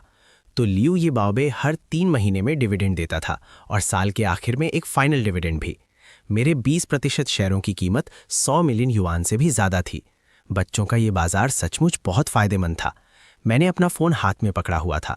मैं इतना ज़्यादा उत्साहित था कि मुझे समझ ही नहीं आ रहा था कि मैं क्या करूं। ठीक उसी समय मेरे ससुर वहां आ गए। मुझे पागलों की तरह मुस्कुराते हुए देखकर उन्होंने पूछा, चिन, तुम इतनी खुश क्यों हो? मैंने तुरंत अपना फ़ोन उनके हाथ में दे दिया। देखिए, ये मेरा डिविडेंड है। ये तो बस आधे साल का है और साल के आखिर में एक फाइनल डिविडेंड भी मिलेगा। मेरे ससुर ने जब मेरे फ़ोन की तरफ देखा तो उनकी आंखें हैरानी से चौड़ी हो गईं। उन्होंने एक गहरी सांस ली। मेरी कंपनी की कीमत तो बस कुछ 100 मिलियन युआन ही है और तुमने एक ही बार में 100 मिलियन से भी ज़्यादा कमा लिए। मैंने तो कभी सोचा भी नहीं था। बहुत बढ़िया, तुमने सचमुच अपने गुरु को भी पीछे छोड़ दिया है। उन्होंने ज़ोर से मेरे कंधे पर थपथपाया। पिताजी, मुझे अपना अकाउंट नंबर दीजिए, मैं आपको कुछ पैसे ट्रांसफ़र करना चाहता हूँ। मैंने सुना है कि आपकी कंपनी को इस समय पैसों की ज़रूरत है। उन्होंने जल्दी से अपने हाथ हिलाए। नहीं, तुम ये पैसे बच्चों को पालने के लिए अपने पास रखो। तुम्हारे पिताजी के पास पैसे हैं। पिताजी, ये आपके बेटे की तरफ से एक छोटी सी भेंट है, कृपया इसे ले लीजिए। जैसा कि आप देख सकते हैं, आपके बेटे के पास पैसों की कोई कमी नहीं है। जब हम बहस कर रहे थे तभी मेरी सास वहां आ गई। तुम दोनों किस बात पर बहस कर रहे हो? तुम लोग बच्चों को जगा दोगे। माँ, मैं पिताजी को कुछ पैसे देना चाहता हूँ, लेकिन वो ले नहीं रहे हैं। क्यों? क्या तुम्हारी लॉटरी लग गई? मैंने उन्हें अपना फ़ोन दिखाया। माँ देखिए, मुझे अभी अभी अपनी कंपनी से डिविडेंड मिला है। ये 10 करोड़ युआन से भी ज़्यादा है। क्या आपको नहीं लगता कि पिताजी को 1 या 2 करोड़ देना मेरे लिए सही रहेगा? बच्चों को पालने के लिए मुझे इतने ज़्यादा पैसों की ज़रूरत नहीं है। मेरी सास भी मेरे फ़ोन पर लिखे आंकड़े देखकर हैरान रह गई। अरे बाप रे, बेटे तुम तो बहुत अमीर हो। अजी सुनिए, आपका बेटा आपको पैसे देना चाहता है तो आपको ले लेने चाहिए। ये उसकी तरफ से बड़ों के प्रति उसका फ़र्ज है। ये जानकर कि ये पैसे मेरी कंपनी के डिविडेंड से आए थे, मेरी सास ने मना नहीं किया। माँ, मैं सबसे पहले आपको 1 करोड़ ट्रांसफ़र कर रहा हूँ। मैंने तुरंत उन्हें 1 करोड़ ट्रांसफ़र कर दिए और फिर अपने ससुर का अकाउंट नंबर लेकर उन्हें भी 1 करोड़ ट्रांसफ़र कर दिए। फिर मैंने लियोइना को ढूंढा और उसे एक ही बार में 3 करोड़ ट्रांसफ़र कर दिए। इसमें से 1 करोड़ उसके लिए थे और 2 करोड़ उसके माता पिता के लिए। जब उसने देखा कि उसके अकाउंट में 3 करोड़ जमा हो गए हैं तो वो हक्की बक्की रह गई। अजी, तुमने अचानक मुझे इतने सारे पैसे क्यों ट्रांसफ़र कर दिए? मैंने उसे अपने फ़ोन पर आया नोटिफिकेशन दिखाया। अजी, तुम्हारे पति ने बहुत सारे पैसे कमाए हैं, कंपनी ने डिविडेंड दिया है। लियोइना आखिरकार शांत हुई और बोली, धन्यवाद प्यारे। होस्ट ने एक खास मिशन शुरू किया है, पूरे परिवार को पैसे देना। इनाम डायमंड फैमिली ज्वेलरी सीरीज का पूरा सेट, जिसकी कुल कीमत 999 मिलियन युआन है। उसी पल डायमंड फैमिली का एक सुपर वीआईपी मेंबरशिप कार्ड अचानक मेरे हाथ में आ गया। मैं हैरान रह गया। वो कार्ड शुद्ध सोने का बना था। मैंने लियोइना की तरफ मुड़कर कहा, प्यारे, आज रात कहीं चलते हैं, मेरे पास तुम्हारे लिए एक तोहफा है। क्या? तुमने अभी अभी मुझे एक विला दिया है, तुम्हारे पास एक और तोहफा है? बस मेरे साथ चलो। कुछ नहीं, बस एक छोटा सा तोहफा। मुझे नहीं पता था कि डायमंड फैमिली मुझे किस तरह की हीरे की ज्वेलरी देने वाली थी, इसीलिए मैंने बस उसे एक छोटा सा तोहफा कह दिया। ठीक है, मैं तैयार होकर तुम्हारे साथ चलती हूँ। लियोइना जल्दी से कपड़े बदलने के लिए वॉक इन क्लोजेट में चली गई, लेकिन उसे एहसास हुआ कि उसके पुराने कपड़ों में से कोई भी उसे फिट नहीं आ रहा था। उसे अपनी प्रेगनेंसी के पहले 3 महीनों के कुछ कपड़े ढूंढने पड़े। थोड़ी देर बाद मैंने दरवाजे के बाहर से पूछा, प्यारे क्या बात है, इतनी देर क्यों लग रही है? लियोइना ने झिझकते हुए कहा, मेरे पुराने कपड़े अब मुझे फिट नहीं आते। मैं सिर्फ वही कपड़े पहन सकती हूँ जो मैंने अपनी प्रेगनेंसी के पहले 3 महीनों में पहने थे। मेरा वजन लगभग 20 पाउंड बढ़ गया है और मेरी पिंडली भी उन कपड़ों में फिट नहीं हो पा रही है। वो थोड़ी उदास हो गई है याद करके कि एक समय उसका वजन सिर्फ 90 पाउंड था। मुझे माफ़ करना प्यारे, मैंने इस बारे में सोचा ही नहीं। हम बाद में कपड़े खरीदने जा सकते हैं। मैं तुम्हारे साथ पहले कभी शॉपिंग पर नहीं गया हूँ। तुम जो चाहो खरीद सकते हो, ठीक है? जल्दी हम शेंजन के सबसे बड़े मॉल मिंगफा में पहुंच गए। पहली मंजिल पर हमें डायमंड फैमिली का काउंटर मिला। एक सुंदर महिला सेल्स असिस्टेंट हमारे पास आई। नमस्ते, आप क्या देखना चाहेंगे? मैंने गोल्ड कार्ड काउंटर पर रख दिया। मैं यहाँ अपनी ऑर्डर की हुई ज्वेलरी लेने आया हूँ। गोल्ड कार्ड देखकर सेल्स असिस्टेंट हैरान रह गई। उसने तुरंत कार्ड उठा लिया। जी सर, मैं अभी जाकर मैनेजर को बताती हूँ। वो वहाँ लगभग 5 सालों से काम कर रही थी, लेकिन उसने पहले कभी गोल्ड कार्ड नहीं देखा था। ये कार्ड सिर्फ उन ग्राहकों को दिया जाता था जो 500 मिलियन युआन से ज़्यादा खर्च करते थे। वो तेज़ी से पीछे गई और मैनेजर को बुला लाई। मैनेजर मिस्टर लियू भी कार्ड देखकर हैरान रह गए। नमस्ते सर मैम, मैं आपकी क्या मदद कर सकता हूँ? मैं यहाँ कुछ लेने आया हूँ। आपका नाम क्या है सर? मेरा नाम ये चेन है। मैंने कुछ समय पहले ही डायमंड सीरीज का पूरा सेट ऑर्डर किया था और मैं उसे लेने आया हूँ। मिस्टर लियू और भी ज़्यादा हैरान रह गए।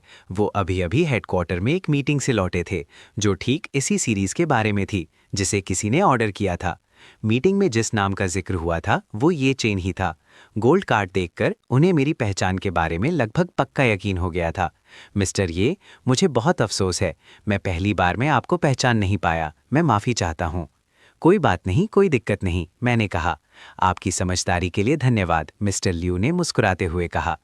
चूंकि आप आज पूरा सेट ले जाना चाहते हैं और हम तो बस एक ब्रांच हैं, इसलिए हमें इसे हेडक्वार्टर से मंगवाना पड़ेगा।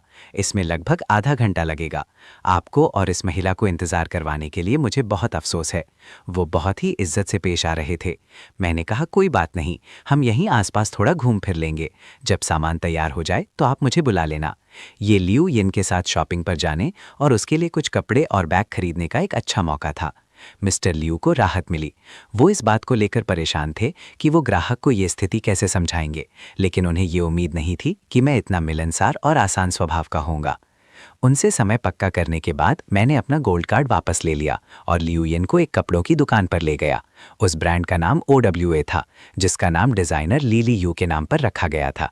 ये देखकर कि लियू यिन को वो पसंद आया, मैंने उसे कुछ कपड़े चुनने में मदद की, लेकिन जब उसने कपड़ों पर लगा प्राइस टैग देखा तो वो हैरान रह गई।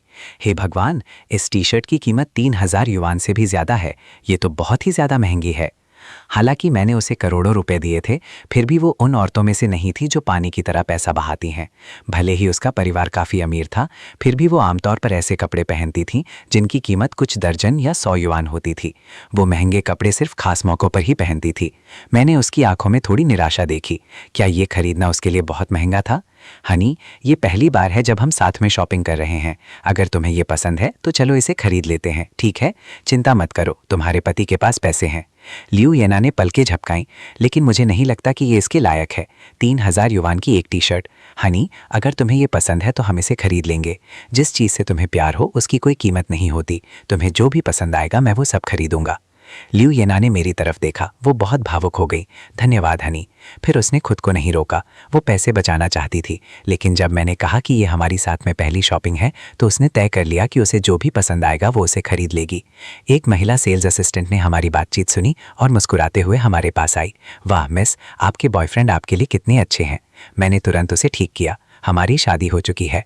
ओह, मुझे बहुत अफसोस है सर। आप बहुत किस्मत वाले हैं कि आपको इतनी खूबसूरत और नेक पत्नी मिली है। लियो येना इस बात से बहुत खुश थी कि मैंने सबके सामने ये बताया कि वो मेरी पत्नी है। वो शर्म से लाल हो गई और सेल्स असिस्टेंट को धन्यवाद कहा। मैं बस मुस्कुरा दिया। फिर सेल्स असिस्टेंट लियो येना को कपड़े दिखाने लगी। कुछ ही देर में लियो येना ने एक ड्रेस उठाई। हनी, क्या ये ड्रेस अच्छी लग रही है? मैंने उसकी तरफ देखा और मुस्कुरा दिया। तुम इसे पहनकर क्यों नहीं देख लेती? वरना तुम्हें कैसे पता चलेगा कि ये तुम्हें फिट आएगी या नहीं? लियो येना ने सेल्स असिस्टेंट के उत्सुक चेहरे की तरफ देखा। ठीक है।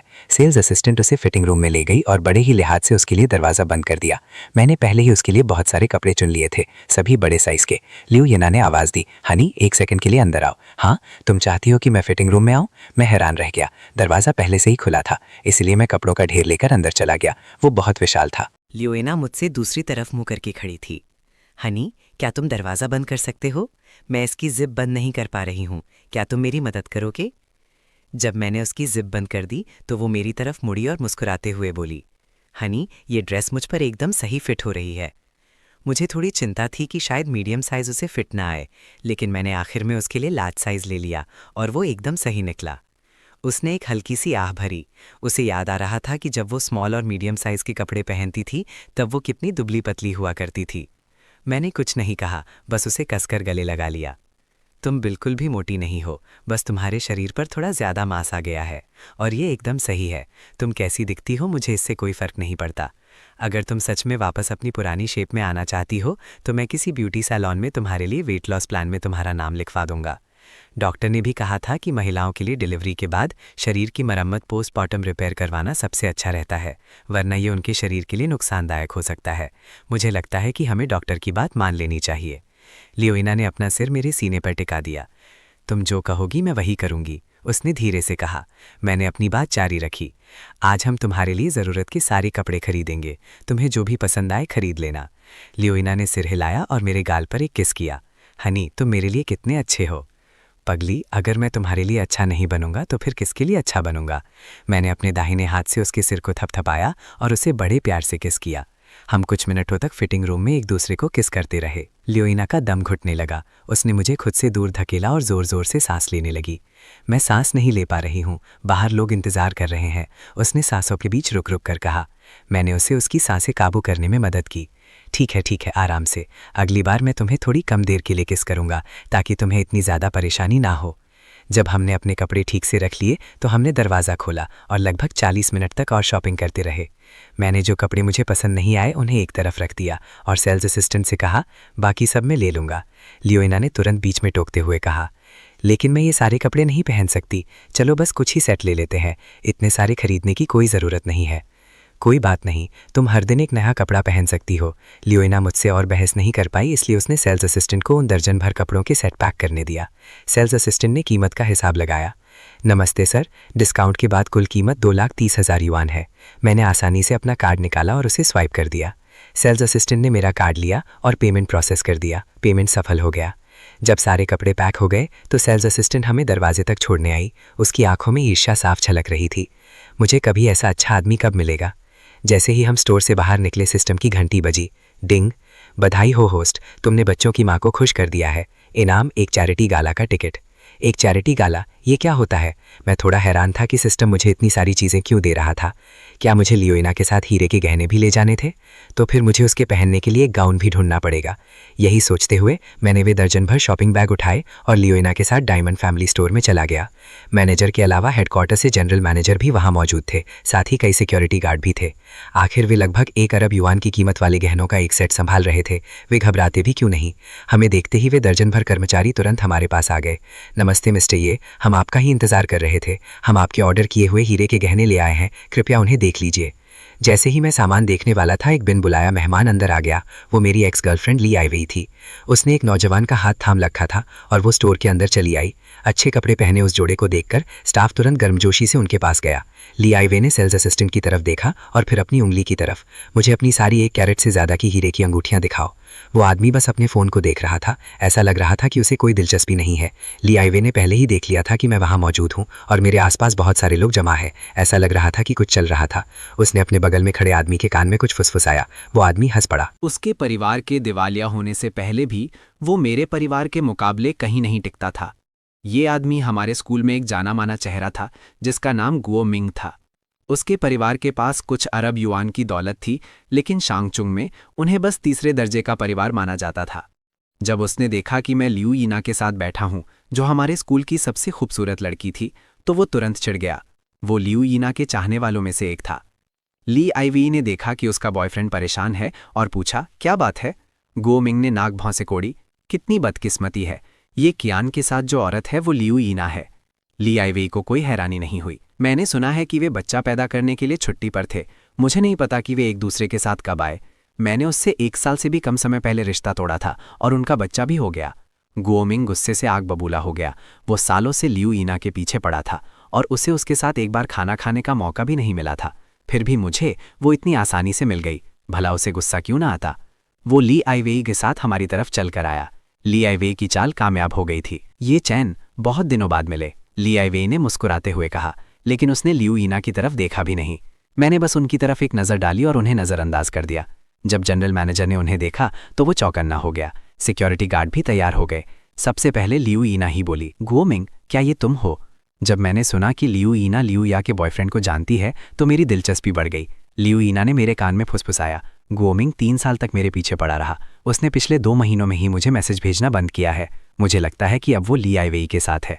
मैंने सिर हिलाया। अच्छा, समझा। मुझे यकीन नहीं होता कि तुम यहाँ पैसे उड़ाने की हिम्मत कर रहे हो। ये चैन, तुम्हारा परिवार लगभग दिवालिया हो चुका है और फिर भी तुम यहाँ आने की हिम्मत करते हो।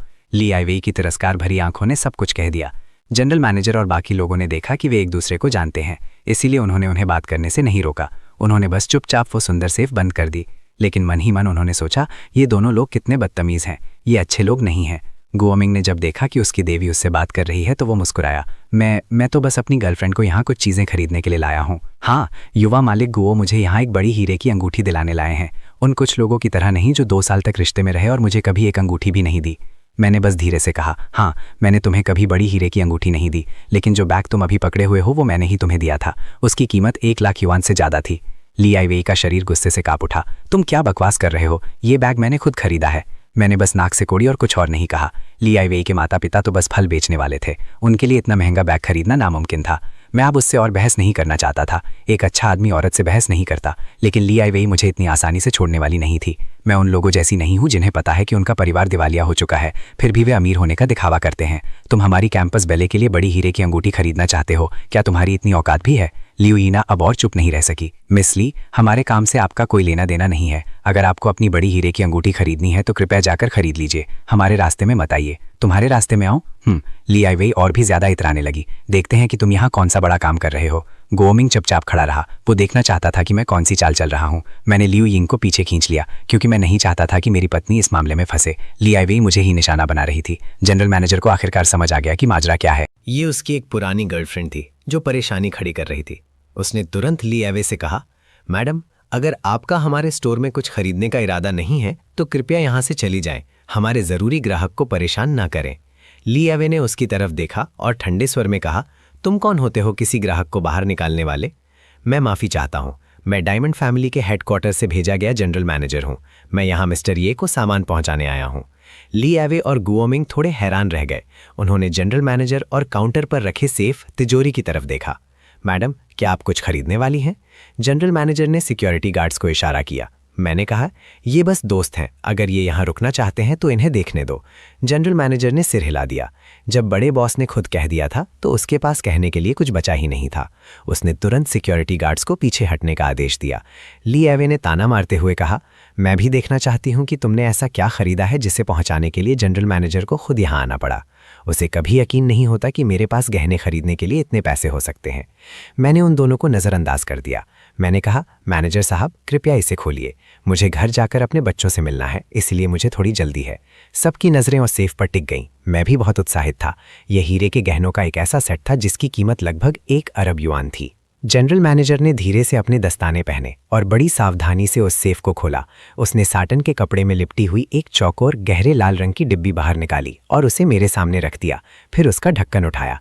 डिब्बी के अंदर हीरों का एक बेहद चमकदार और रंग बिरंगा हार रखा हुआ था। जनरल मैनेजर ने उसके बारे में बताना शुरू किया।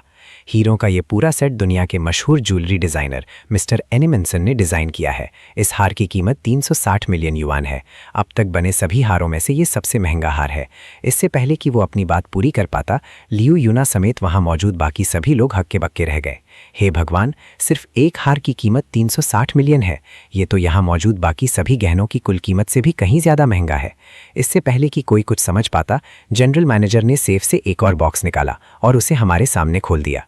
ये उसकी मैचिंग अंगूठी है। इसका मुख्य हीरा बैंगनी गुलाबी रंग का है, जिसका वजन 16.3 कैरेट है। इसकी कीमत 240 मिलियन युआन है और ये पूरी दुनिया में अपनी तरह का इकलौता हीरा है। फिर उन्होंने मैचिंग झुमके और ब्रेसलेट निकाले और एक एक करके उन्हें खोला और हर हीरे की शुद्धता के बारे में बताया। आखिर में उन्होंने कहा, हीरे के इस पूरे सेट की कुल कीमत 990 मिलियन युआन है। मिस्टर, ये कृपया इसे देख लीजिए। फिर उन्होंने हार उठाया और मुझे थमा दिया।